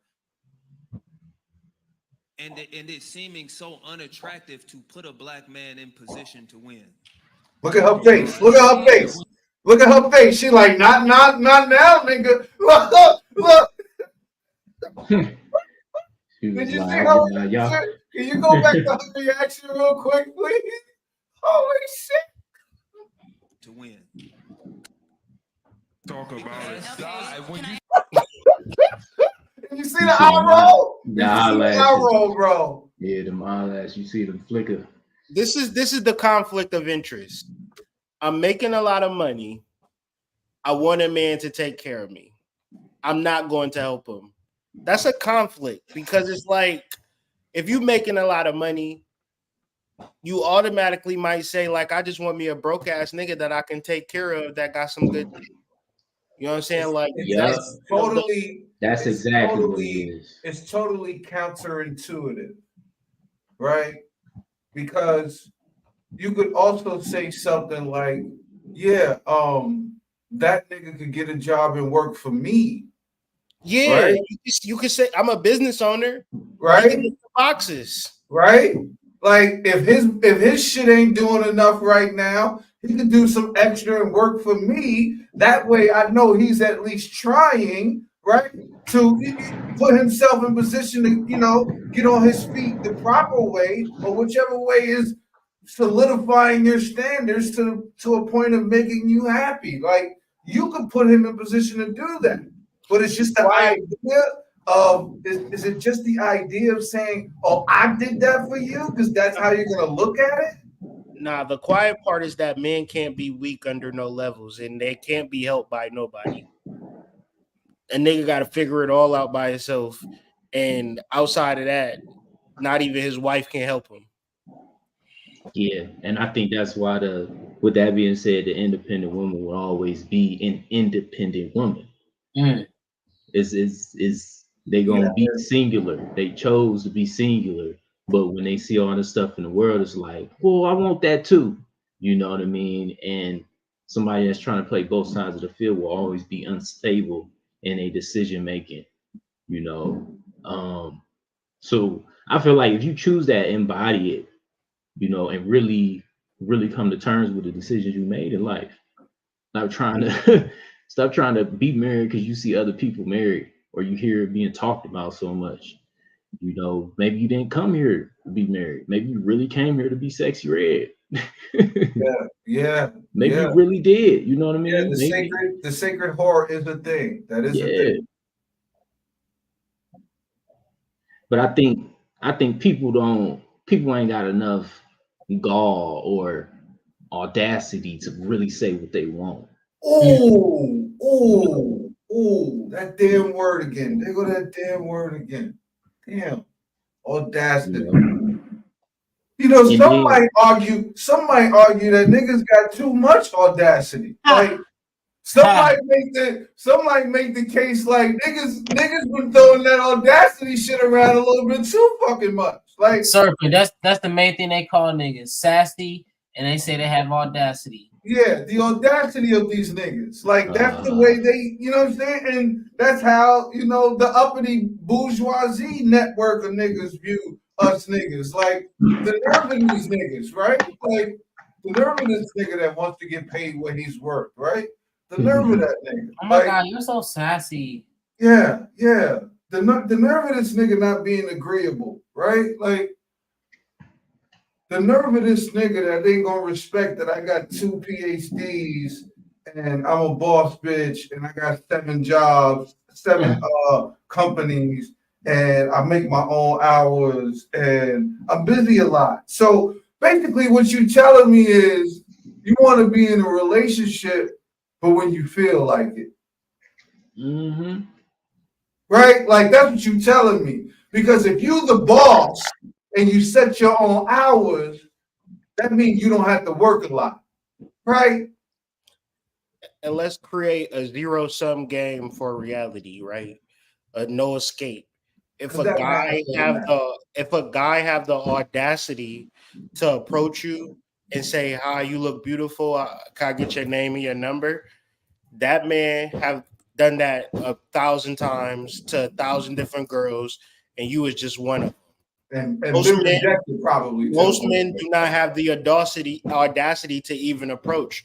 Most men have been rejected so much that they just kind of just gonna play Call of Duty or work out or just try to cope through life without never having love, because the only guys that can actually crack through are the guys that are approaching. But to approach, you need audacity. So for women accepting the approaching guy, it's a zero-sum game. You're never going to win at that game. You have to develop a strategy in reference to getting a husband. Yeah, because at that point it comes down to probability, doesn't it, big bro? Like it's probability of approach. Approach is the guys who would approach any girl. So what a guy would do is say, "You so beautiful. I never do no shit like this, but it's something about you that makes me want to say something to you." The girl feels special, but the reality is that guy does that. Guys that approach. Guys that don't approach, and they all in when they approach too. Like they not half-assed with it. Like they're gonna lie. They're not gonna be afraid. They're not gonna be afraid to fall, and you know, like you're not gonna get them away with one-liners. Those they very persistent and they hunters. Like they out here. And so with that being said, it creates a zero-sum game for women, because women might think that a guy might approach if he likes her. If he likes you and he's a normal, regular guy, he's not approaching, bro. He's not saying shit to you. I swear, he's done it too much. I swear they be acting like motherfuckers gonna come over and lift your sundress and get to eat it. Like, be realistic. But I think also they have to understand that also doesn't align or allow for their so-called stereotypical distinctions between a man, a real man, and a beta male and an alpha and all of that shit. Because they'll just call every nigga that come up to them the alpha and the real man, and that'll be the nigga that run away from you real quick. Like that'll be the one, right? That got 17 babies by Keisha and them, and yeah, you gave him the drawers on the first night. He looked so cute in that Balenciaga coat, and yeah, you didn't have a plan B with you, so Lil Ray came 9 months later. You know, boss ass chick will have a dude move into her crib. He stay there for 30 days and unofficially be on the lease. He start acting crazy. She be like, "Get the fuck out." He be like, "I ain't going nowhere. I'm on the lease. You can't kick me out." She call the police. The police be like, "Ma'am, technically, he's getting mail here, so we can't kick him out." You know what I'm saying? That's what a boss has to do. You know what I'm saying? Like you going, like, don't let no man live with you. Right. Like don't do that. That's out of order. And it's out of order for a nigga to go and live with the woman. Like that's what I'm saying. That's backwards. That's backwards, bro. That's backwards. Because listen, I think I heard something that connects to everything that we're talking about right now today off of this video reaction, but the understanding of the difference that men need to be more realizing when it comes to generosity versus weakness, right? Because a woman perceives weakness most of the time. A man thinks he's being generous, right? So like when you are paying for her, even though you guys agreed that she was going to pay this time, but then she just told you at the last minute that she forgot her wallet, but she does this all the time, right? Like y'all going somewhere and y'all supposed to meet up later, but she show up with all her girlfriends, and since they're all there, she assumes that you're supposed to pay for everybody, right? And you just do it, right? Like hell no. Yeah, you think you're being generous, right? Yeah, but she views that as a weakness that she can take advantage of. And that's the difference, like I believe, in a lot of the distinctions. Like when a man thinks he's being generous, a woman views that as weakness, bro. Like, Listen, because she knows who she is. She knows yes, her darkness. yes, You yes. don't know her She darkness. knows her, and she knows who she is on a better level than you know who you are, clearly. So Because what? But listen, what happens is that if she don't deserve the shit that she's giving, she's gonna feel guilty behind it. yep, So a generous man creates a contemptful, scornful woman. yes. So you have to instill responsibilities and discipline and realities within your relationship, or are you gonna buy your way out of your relationship? And what you said, reward and reward and penalty, right? It has to Yeah, be a you reward can't system and a reward bad penalty behavior. system. You Yeah, can't reward bad behavior, and you got to say that is bad behavior. yes. So in the Has to be a modality of reward a system and a relationship, penalty system. Yep, you're right. You're right. in the modality of a relationship, if two people aren't in a hierarchical, I'm gonna listen to my man type of energy, you're just a crash dummy. Like Mm-hmm. you're in the car, you're in the ship, but it's going to Mm-hmm. crash out. If you're not in the mode of instruction and guidance, and the woman is receptive to that instruction and guidance, then the shit's not gonna work. She want love, and you want love, and y'all love each other. Nothing happens after that. I wanna also add that that kind of thing it take work.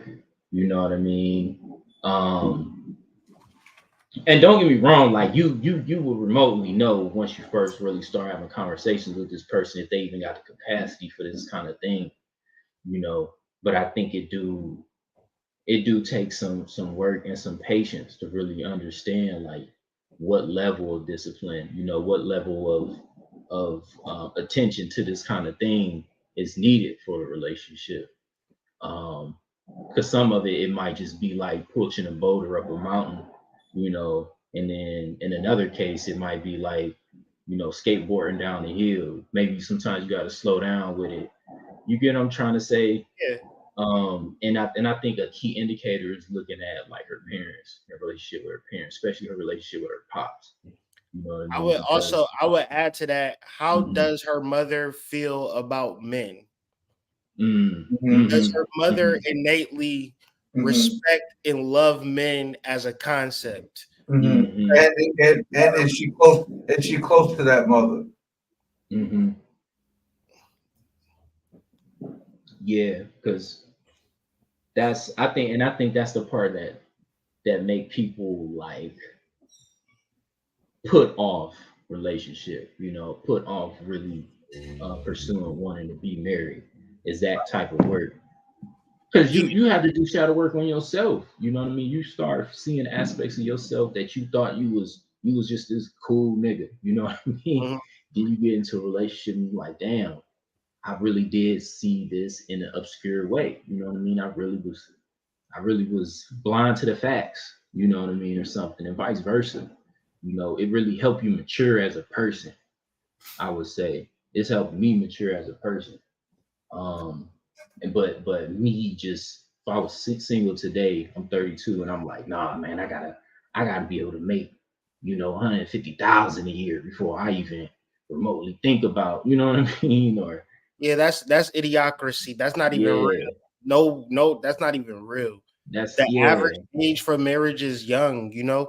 It's not like it's I feel like we are in that area when we get 18, 19, 20, but we're not trained and we don't have the discipline to really find our wife at that age, right? Because our wife probably want more out of us that we're not able to give her, but we Mm-hmm. shouldn't even be on that type of time because Yeah, the impact that you have on that woman at that time, she probably gonna be thinking about you for her whole entire life, yeah, right? But you be like, oh, we're young, we were having fun.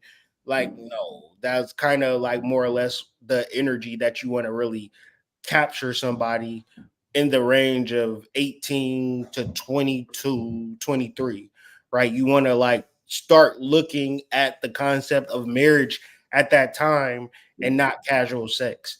Like that should be the normalcy. Mhm. But in other At the races and minimum. cultures, they getting married when they get out of college.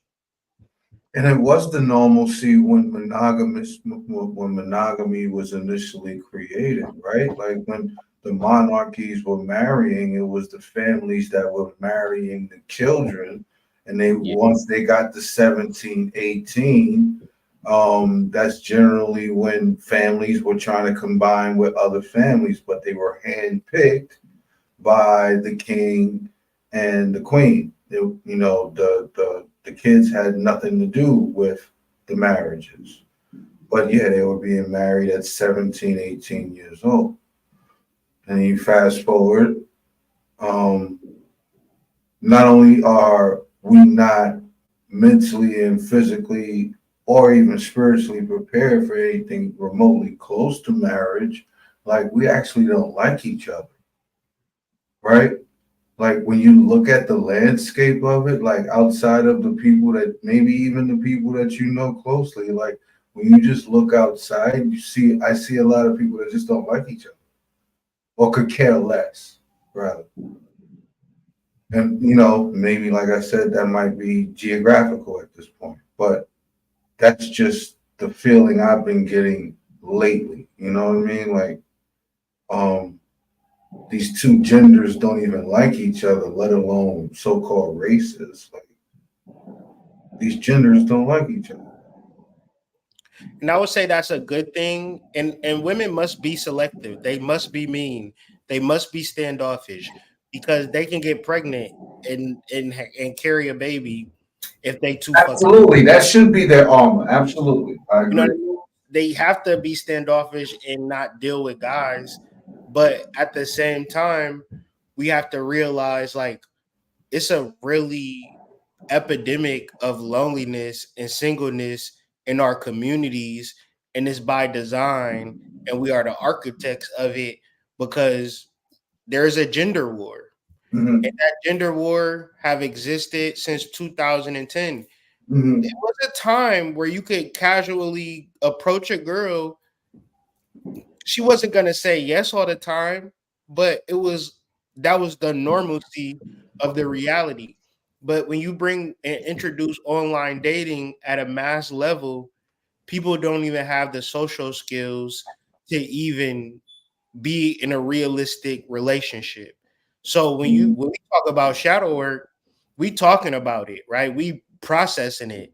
The average person that's just dating somebody in random, those people got traumas and triggers up their ass that they have not dealt with, mad that their daddy died, all types of crazy shit going on, all types of mental shit, and you can't even talk to them about it. You can't even like have no conversations about it because they trigger, they want to fight. Oh, I don't want to talk about that shit right now. They get super choked up and start screaming and start yelling. crying and shit, like weird shit happening, but everything on the surface is cool, normal. That's what people is walking into when you dating. You looking at a ticking time bomb. We all have had traumas and things, and if you ain't even having a conversation about what do you do about your shadow work, how do you address your trauma, niggas gonna be like, shit, I'm about to fuck you at this hotel room. That's what. I thought you knew. This is a date. I'm dropping dick off. What's that? What's that song? That Ice Cube song. If I was fucking you. I'm dropping dick off. Play that song. Y'all get off of this live. That shit is wild. You said I've been fucking you. Off. If I was fucking you on Ice Cube Greed album. Type shit. I played that shit for my girl. She was looking at me how old people look at Sexy Red to this day. Yeah, she like, what funny, is man. Yeah. Y'all niggas is wild with it. I'm dropping dick off. Man. Crazy. Say it like that already. When you say it like that, when Mike, and I'm not even talking about. I'm not talking about settling for. I'm not talking about settling for a bum. I'm talking about if you meet a man who you make more money than, because that's becoming more common. right? And if you're a boss, if you own your labor, if you set your hours, you got a business. I'm not, if the man is a good man, a man who don't put his pride before caring for you. Hey, babe, I got a position, but I need you to go to school for it. I'm a send you to school. It's a 2-year program. I need you to learn how to run books. We'll start you out at 65,000. We'll work it from there. You put him in position to stand on his own square, and then he can put you in position to kind of step up for some. You feel me? You like know, what is so wrong with that? I think He said, "What is so wrong with that?" That it sound like a beautiful picture. Sound like nah, because I don't a woman's these women's respect is tied to money. And No, it's not. No, it's not. No, it's not. Because they not virgins, and they didn't have sex in relation. They not prostitutes either. They're not virgins nor prostitutes. Women's love is fixated on attraction. no, I didn't say love. I didn't say love. I said like, respect. Respect. It's not. They don't respect money either, bro. They don't. They respect. They don't like respect. That's a hard sell because we not molded and trained and taught to respect nothing. I know this. Thing. I know this. I know this.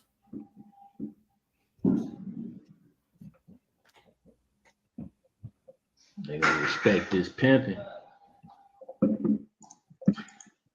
I feel like that was off his show or something.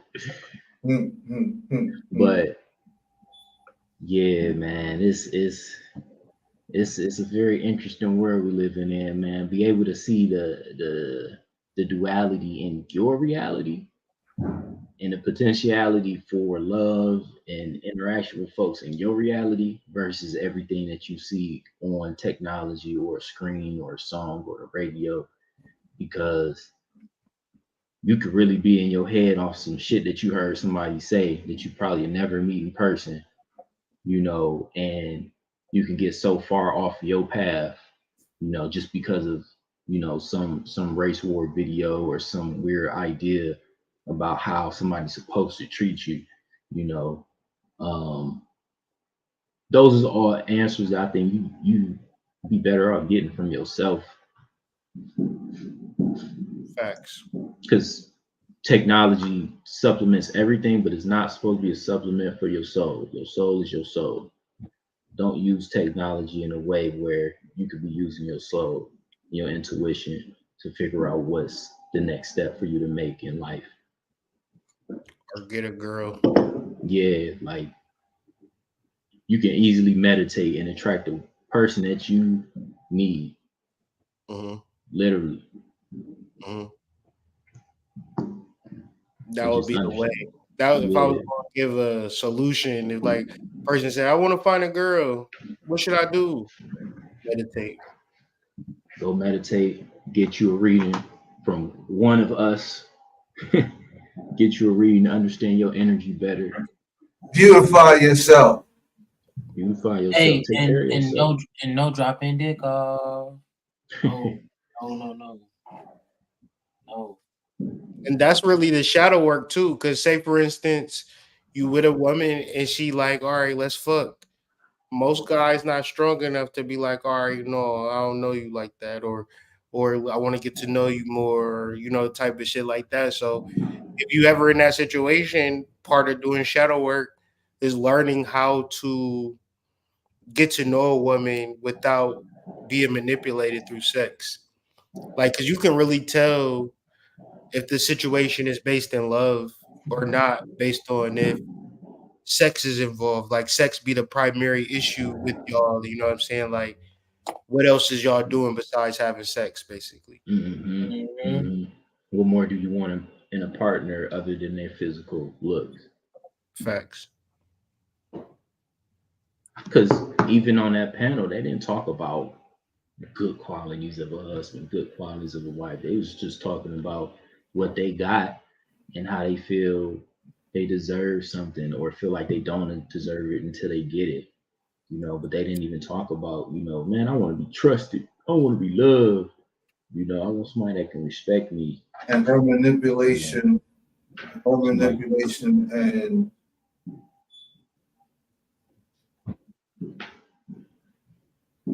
almost everything that comes from it is tied to her stuff. Yeah. Like her seduction. Like that shit is a superpower. Niggas know. Yeah, you ain't no man if you don't know that a bitch can put you in a figure four real quick. Like, you don't even know how your draws got off. You like, wait a second, I thought you always laugh at the nigga in the movie that wake up handcuffed to the bed, but everybody knows how they would end up in that situation. Like we all know. Like as dudes, we know, bro. Hey man, I'm telling you, man. Put your dick up, bro. Tighten up, bro.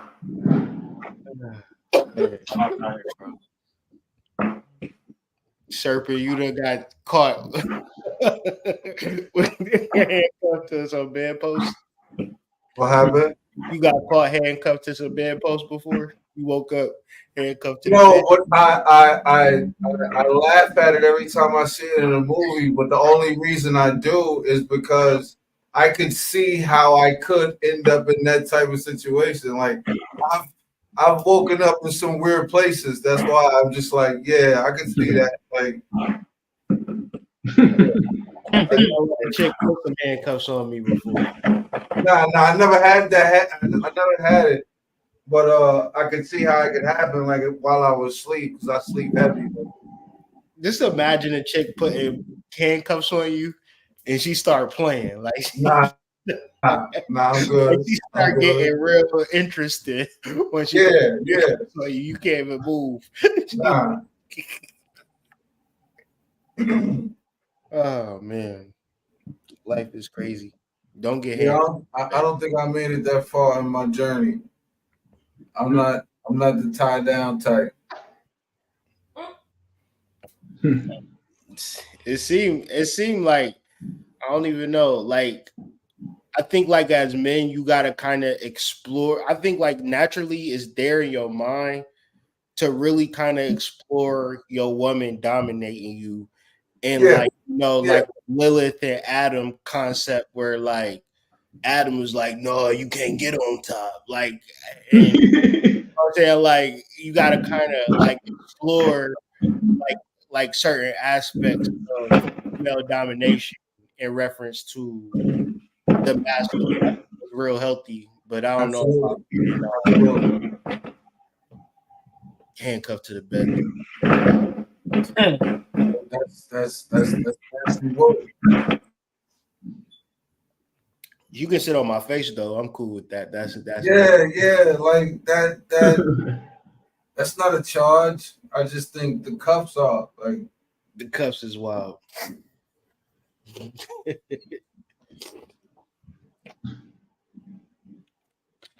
Yeah, well. Listen, man, we spoke about this earlier. When all the blood leave that big head, I mean, your decision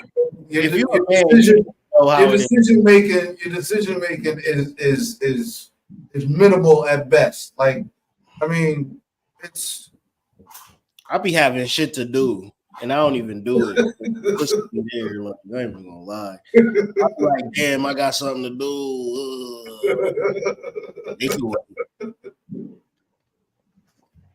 It's a powerful thing that sex is like it changes your mental state. Like if you ever in a mode, like if you ever just like observed yourself like in that in-between state where you just might be on your laptop or on your phone and then your girl like, what's up? You gonna come back to the back room and give me a massage? You like yeah. Like you your energy shift, but it's like if you don't study that within yourself, you'll be craving that and you'll just be doing a whole bunch of wild shit But I promise you, if you just hold off and like do things that's gonna better yourself and like just stay in the right energy, like Jabri said, meditating, you will stay in the vortex of attracting your divine feminine. Now the issue with dudes is like they don't really be meditating, but that's gonna be y'all across the bear. Yeah. I mean, imagine how much money you'll save if you just chose to meditate instead of getting you a Cuban link and some Balenciagas and Taking off a white trip and to the shit. Capitol Grill, spending Yeah. $600, like I wish the guys would take a man. I would. Well, let me find out you taking a shorty to Will Chris and she ain't. Man, me and the guys gonna talk about it. Shit, I might take myself there dolo. that's a beautiful thing. That's what I love doing. That's like taking sand to the beach, nigga. That's a very beautiful thing. When you're a single man, you would get into the energy of attracting a woman when you start taking yourself out on dates. Hey man, look, cloth talk. Let me tell you about that cloth talk too. You gotta, man, dress and make yourself feel good, man. I'm not saying go out here and spend bread. I'm saying make yourself feel good. You know, at least get a haircut.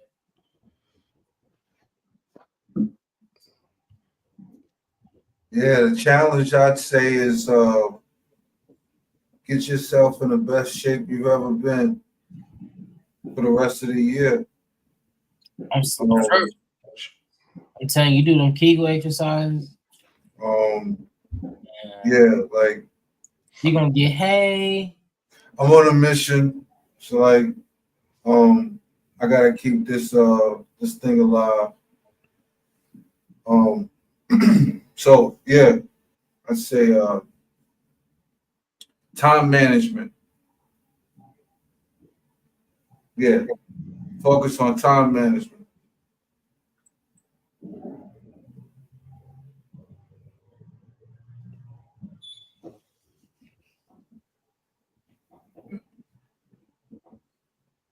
Ashe to the collective. What you just say, Serpent? Before you said Ashe? I said time management. In context of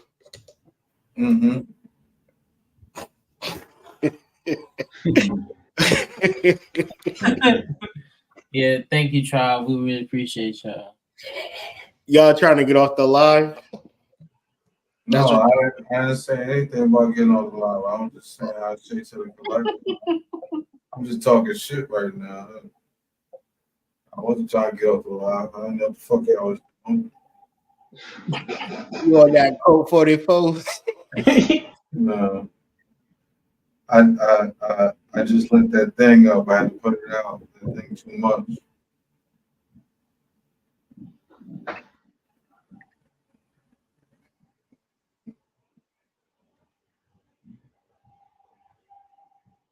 Let's go with the you don't got another video, you know?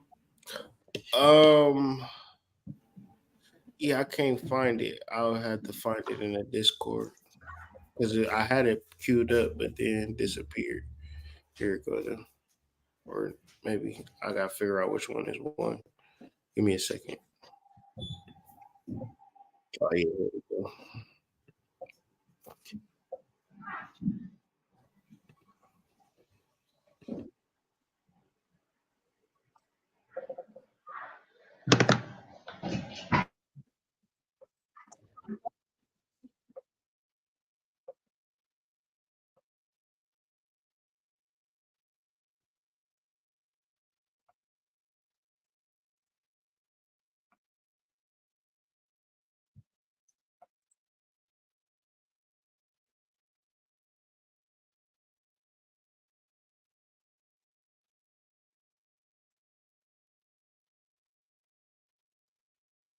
I thought I was sharing it. Hold on, guys.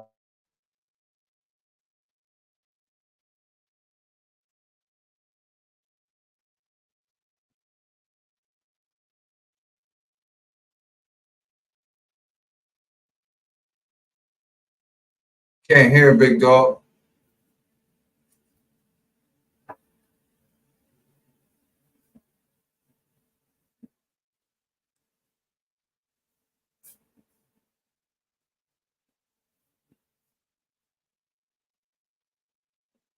somebody that makes you feel safe. I don't see a problem with helping your partner out. I don't mind building. However, over here we talked about like giving men more grace, just helping them. A lot of the times these women have helped. They poured a lot into a man. Okay, and I understand that you're talking about a healthy relationship, but let's talk about an unhealthy relationship, because a lot of us have had more unhealthy relationships than we've had healthy. A lot of us have helped.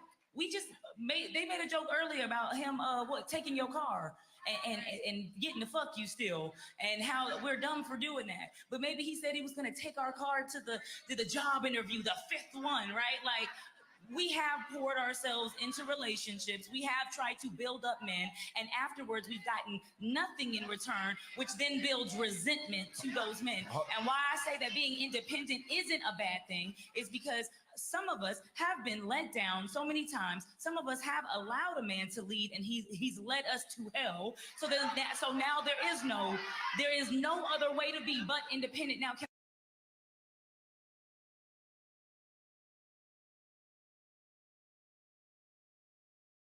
Why was they so geeked up over that? Like they was really excited. I'm gonna run this back because she was spilling. I want to react to what she was saying, but I was looking for my charger, so my laptop didn't die. Because it's a predominantly female audience. That's why. That's why. Matt, they yeah. It's mad bros in the audience.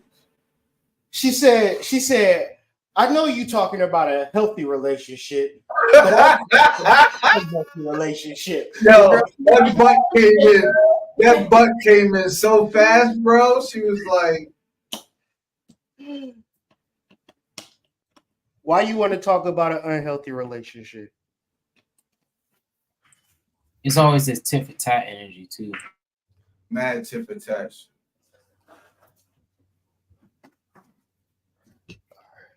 Now, can I be interdependent in a relationship? Yes. Can I love you still? Can I build up my king? Absolutely. But do I have my own shit? Do I stand on my own square? And does that intimidate some niggas, some insecure niggas that don't have anything to show for themselves? That what they do is break you down? Absolutely. So we're not going to act like those men don't exist. And that's why I was turning in my fucking chair. Hold on. The problem I have with this is a couple problems I have with this conversation. One is niggas don't like they bosses for real. Like at work, you fucking hate your boss. Yeah. And so when you approach this like I'm a boss, niggas don't like bosses. We like partners, we like people, peers, we like people that we feel equal with. That's assuming she's carrying that attitude, absolutely. No, it's assuming she's carrying that attitude. Yes, I understand that. But look at how she identified herself. She didn't say I'm a young, caring, empathetic woman that's looking to be a partner with not a relationship. She said I'm a boss, I'm an independent woman. And so my point is, you carrying that air and you identifying yourself in a work position, and you wonder why it's repelling me, because I don't want a boss, I want a partner, I want a teammate, I want a soulmate. And you can be both. And what I'm saying is, and you can have. You can't be both. Yeah. You can't be both. You either go be one or the other, because a relationship is going to require order, guidance. Like you gotta, back to the Aquarius, like if you engage it in your relationship, you gotta like come down and clean all the shit out. You know what I'm saying? Like you gotta figure out a solution. You can't bring your ego into a relationship and imagine that's going to work, because that ideology is a false ideology. That paradigm is not a real paradigm. You don't get to take your personality into a relationship and continue to operate with that personality. Even if a dude, my biggest lesson in life is, even if I try to be something that I'm not even supposed to be, it won't work. So a full-time provider type of person, that's not even a reality. You need assistance, you need help, you need somebody to work with you. So when you in a relationship with a girl that love you and she like, where are we going out to eat? I want to do fun stuff. I want to go and explore and do all of this stuff. that's a drain. That's somebody that's going to siphon out all of your resources. So when you're trying to really get a relationship, you need somebody that's gonna actually love you, respect you, and listen to you, and want to be guided by you. Thinking that you could just have any old personality into a relationship, I guarantee you're gonna be single now or later because you didn't want to change and be what that man wanted to be. Because you're only supposed to do this shit once. You ain't supposed to take your ego from relationship to relationship to relationship. You're supposed to get with a man and transform. Like, how do I serve you? Like, you want to please this man in every single way, but you're not going to give him that luxury because you can play the field. That's the disease. That's the sickness. So it's like, how do I get into a relationship being who I am? You're not going to get a relationship. How do you get a relationship? You change everything that you are and cater to that man, because that's the guy that you're in the relationship with. That's your husband. No, he just one of the niggas that's in the rotation. Okay, now I see the delusion. Too many niggas, you can't mold yourself to 10 niggas. You gotta mold yourself to one guy. It's easier to do that sooner than later. So it's like it just seemed like a fucked up world we living in, especially if you're trying to date.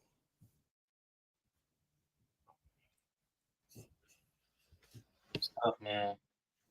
People having their heart on their sleeve and getting hurt out here.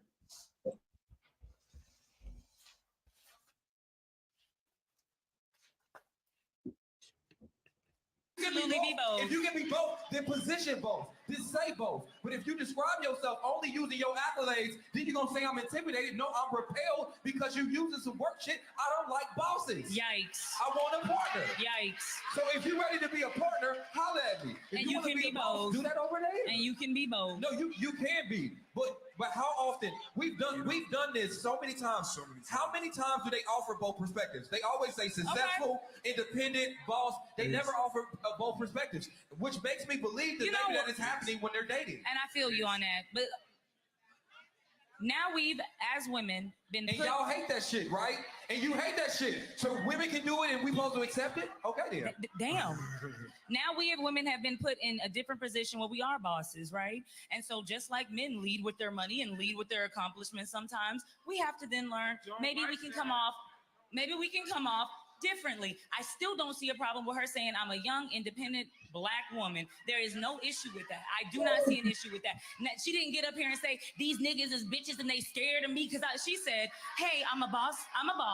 I own a business, and sometimes I work long hours. And when I meet men, it seems like their ego gets in the way and they might be a little insecure. And maybe it's the men that she's meeting that's making her feel like that. Now, yes, you can lead with an arrogant attitude. Anybody could. And that's an arrogant bitch. That's a bitch who leads with her accolades. But she didn't do that. That's not how she carried herself. So we're not going to put that on her. And this has been another episode of the Tonight's Conversation podcast.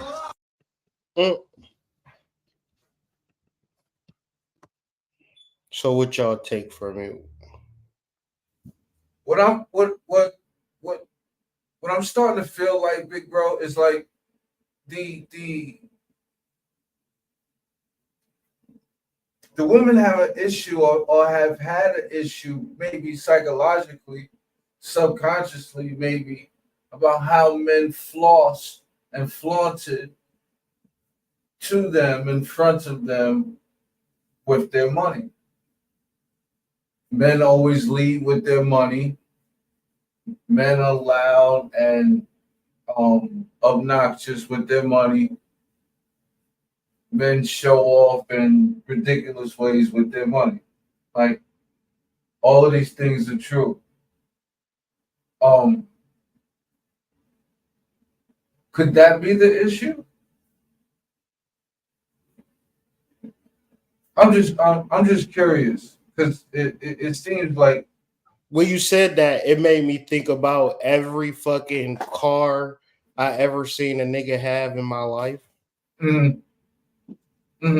That shit, like every single car that a nigga done bought, it done broke down. I got like fixed it up, painted, threw beats in it. I think I done seen that shit about 100,000 times, like just like so many times. And it's like, yeah, niggas do like to put on a show and utilize their best feature or their best asset, which for a lot of times is money. But that's the disease male ego, because women don't like you for money. These niggas with money they the ones that, so the reason that I know women don't care about money is that you need to have money to get a divorce. It's high stakes when you get in a divorce. When you don't got no money, your girl just be like, fuck it, nigga, I'm out. That's it. I'm gone. The worst that could happen is the worst that could happen. But I mean, that's all that could happen, right? She gonna leave. That's it. About to leave. And think about this too. One thing I learned and I've seen too is that, you know, you might be paying the bills and bringing the bread in, but when she walked through that door, she thinking about if you gonna hug her or not, dog. Yeah. She thinking about the love you have for her. Yes. Yes. Yes. She don't care about the money. So I just think it's like I think like if you're gonna get money, you should get money for yourself. You shouldn't get money because you trying to get a yeah, don't do that. Get money because you want to have a good life, enjoy your life. But don't get money and start tricking off on these girls and acting like they like you for your money. You know, money is good. She's gonna enjoy going out and doing that type of stuff. But at the end of the day, she have to actually fuck with you from a soul level. And you have to be able to access your soul as a man and attract your soulmate. So it's a process that is literal. And then on the other side, women have to really understand, like, is she likable? Like, do guys like her, or is it some manipulative, emotional? He know he can't leave because we got kids together, or whatever thing that you have in your head, or do y'all like each other? Like, does he like you? Like, did you mold yourself to him? You know what I'm saying? Like, it's ways to have a successful relationship, but obviously, like, people don't feel like, think people just kind of do whatever the fuck they want to do. And that's kind of the sad part, that I feel like dating is like, that's just weird to me. I would be like so afraid, like, damn, this is treacherous, like shit that I gotta. Man. On point number 2, he was kind of right. He was kind of spitting on that shit when he said, "I don't like bosses," and a woman will be extra kind, on time, and complimentary to her boss, and then come home and treat my man like shit. Like he did spit some shit on that. Like that got some shit in it. You know what I'm saying? Mm-hmm. Yeah, it's a very interesting discourse in multiples of ways, because I think, like, when you discuss relationships, most people suck at relationships. They really are individual, awkward, don't know how to relate to people, never really fully been themselves within the confines, all that type of shit. And so, like, it's good to learn about something that you suffer from. And really it comes from meditation and love of the self, and actually creating that energy, right? And then also understanding Saturnian aspects, discipline, leadership, guidance, right? Understanding the Cancerian receptiveness, like teachability, moldability, all of these things would equate to having a successful relationship. But a lot of niggas just be swinging at the ball with a blindfold on, hoping that they get a hit, and it's sad. How much of it is fear of change? I don't even know because it's like I think people would change if they knew. I don't think I just think like You don't think it's they gonna be know? a fear of success. Like in my dealings with women, there's an inner sabotage that's like, oh, I don't deserve this, so I'm gonna like do some weird shit to just kind of like set the mood and like kind of set up the play for me to get up out of the situation. But real love, in my opinion, in my life, comes from meditation. It comes from actually, like, for me, I've like written songs and like created a whole identity in my heart and in my mind when I was in jail. Ain't no girls in there, so I would just go to sleep with this like imaginary girl every night in jail. I would just kind of have this fantasy, and like I know that that's a real person. You feel me? You was living. You was living. Yeah. So it's like it's like you should be able to deal with your spiritual aspects to attract your ideal partner. You shouldn't be on dating app swinging at the fence. And You thinking should this, be like figuring it. Go ahead. thinking this, and what you just said was really like Two of Cups energy right there. Mm. Yeah, it's a real thing, man. It's a real powerful thing that I can't stress it enough. Like if you believe in love, you can manifest it. I know that's a tricky word, but you got to actually believe in that paradigm of the concept of love as a man. You got to understand you need a very special girl to be in your life that you can be yourself with. And you can test it out by just being honest. And then another thing that I want to say is like the real woman that's for you, she'll let you know when you're not being masculine.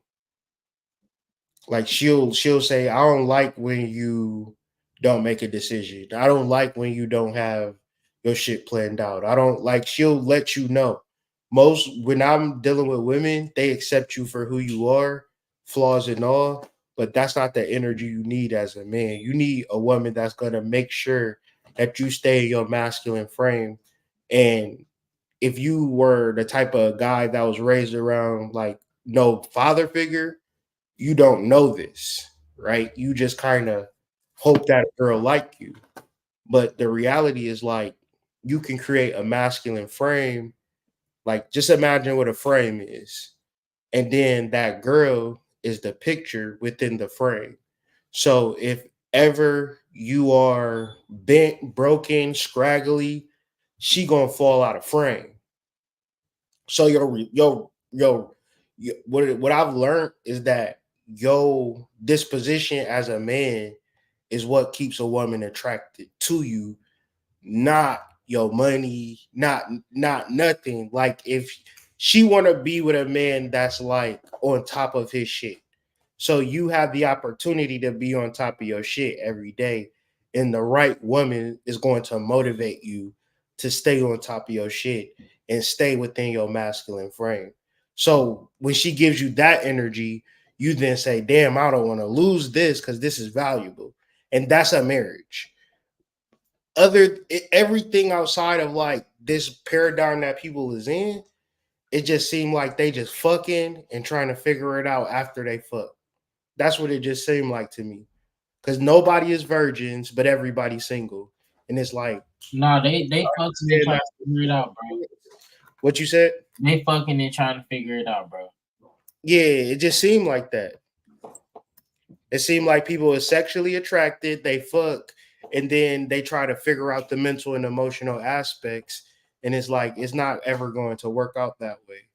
If you're not mentally, physically, emotionally preparing for your husband or your wife, when you meet somebody, you're not just gonna click on a magic switch and then mold and then just no, it's not gonna work out. It's gonna be toxic.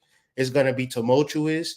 Y'all probably gonna have kids, and the kids is gonna be looking at y'all arguing all the time. Why don't mommy and daddy like each other?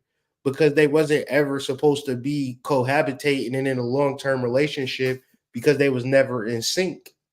But but when we reference the Aquarius energy, when the blood is in your lower half, you're not thinking with your higher faculties. You will fuck somebody, and get manipulated into being in a whole relationship or vice versa. Right? And trauma bonding. Trauma bonding. You can trauma bond and have kids. You can trauma bond and be married. Niggas do it every day, B. It's reality. Our moms and dads, 10 times out of 10, 9 times out of 10, trauma bond, unless they was like, let's have a child in 2.3 years. And do y'all got trust funds? Did y'all have a college fund saved for you ever since you was a little kid?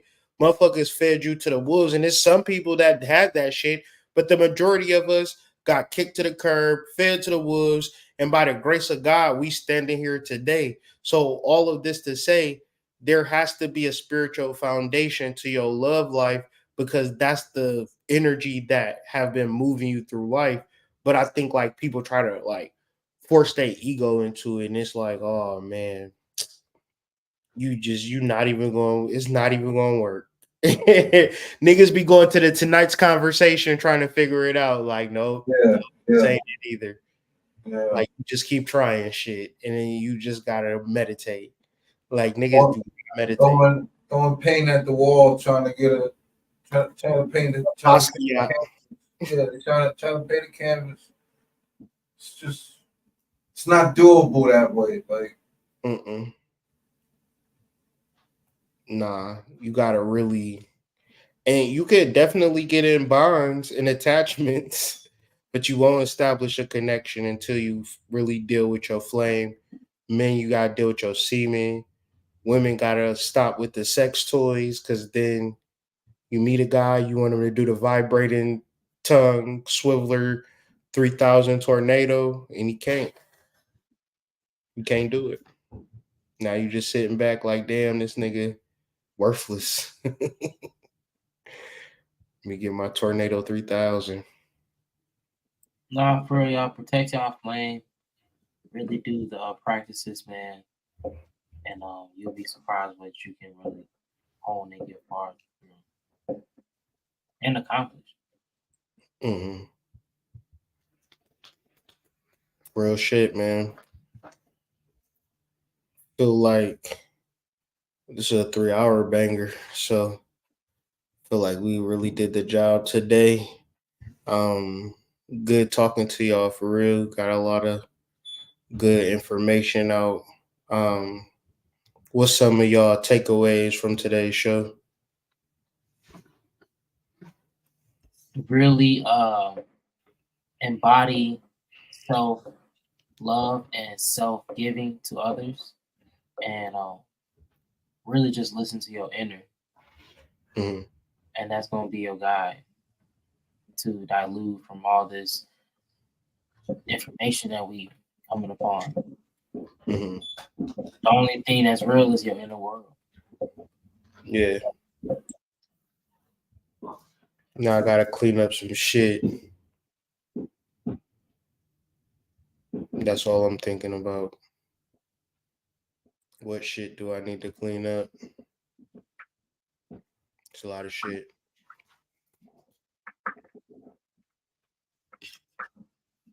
Yeah, earlier I had brought up purpose versus pleasure. That's only because in my mind I've already made my decision about it. So it was basically a rhetorical thing. I wanted to get y'all feedback on.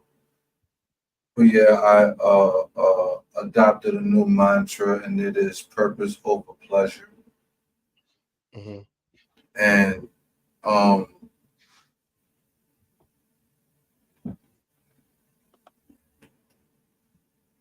just one of those things I want to begin to reprogram the subconscious with. I think the ideas wrapped around our desires are not necessarily things that we are exactly aware of, or at least where they come from. And so I feel like being able to do that probably be really crucial. So yeah, Operation Tame the Beast is in effect. I ain't trying to cut them off. Like I just need to tame them. You know what I'm saying?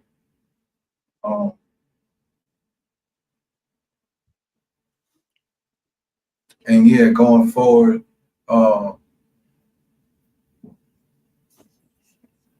a lot of shit to clean up, a lot of shit to organize, and time to start structure building. So, looking forward to that.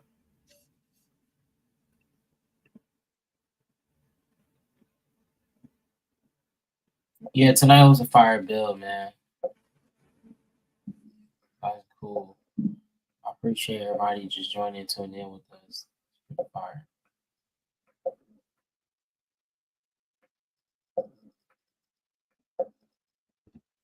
I enjoyed myself, man. Like banter on the various topics and subjects. We went from the super deep to the super shallow, but it's all in the pool of life. I enjoy it all. I'm down for any type of convo. Uh, I feel like when we was really cooking on that Uranus topic. So if you didn't hear us address the Uranus, do a replay and just tap into what the good brother Jabri was putting down in our spiritual insight. Powerful stuff. Getting alignment with that purpose, understanding what purpose is, and tapping into that energy, man. So this has been another episode of the Initiate for the Flame. And we're going to keep coming with that content for y'all, really helping me understand some stuff. I like different perspectives. Um, gives me a full, it makes me get out of my own head. I like to just sit back and listen while the boys is talking. So, good shit from my end, fellas. Thank you. And also, guys, if you really like the Uranus talk, really go peep our recent episode from a few weeks ago where we got into the Uranus and Jupiter conjunction in sidereal astrology. So really go check that out. Really appreciate you guys, man. Type shit, man. Yeah, go check out the Hierophants Book Club channel. They actually have a channel. It's like we actually have an Initiates channel, but we gotta show it to y'all more. So we're gonna show it to y'all. Type shit. Gotta just put the content out, do some more brainstorming, but slowly coming together, man. Rome wasn't built overnight. Yes, sir. Yes, sir. Rom and Remulus. Raised by some wolves. That don't even make sense. And real quickly before we get off this live, just a real quick joint. So my coworker passed me a manuscript today. He knows that I enjoy literature from the mystical arts, so to speak. So he brought me a manuscript from the Rosicrucians. He said he got it from a 32nd degree Mason who was born in Harlem. Right? And I immediately told him the quick backstory of Pascal Beverly Randolph. He was very pleased that he had given me this manuscript. I didn't even open it yet, but it's mad thick. It's all paper, so I'm gonna go through it. But I'm gonna go through that shit like a fine-tooth comb, for real. Type shit. Protect the flame, fellas. Yes, sir. On the flip side, man. Yes, sir. Salute. Peace. That's it.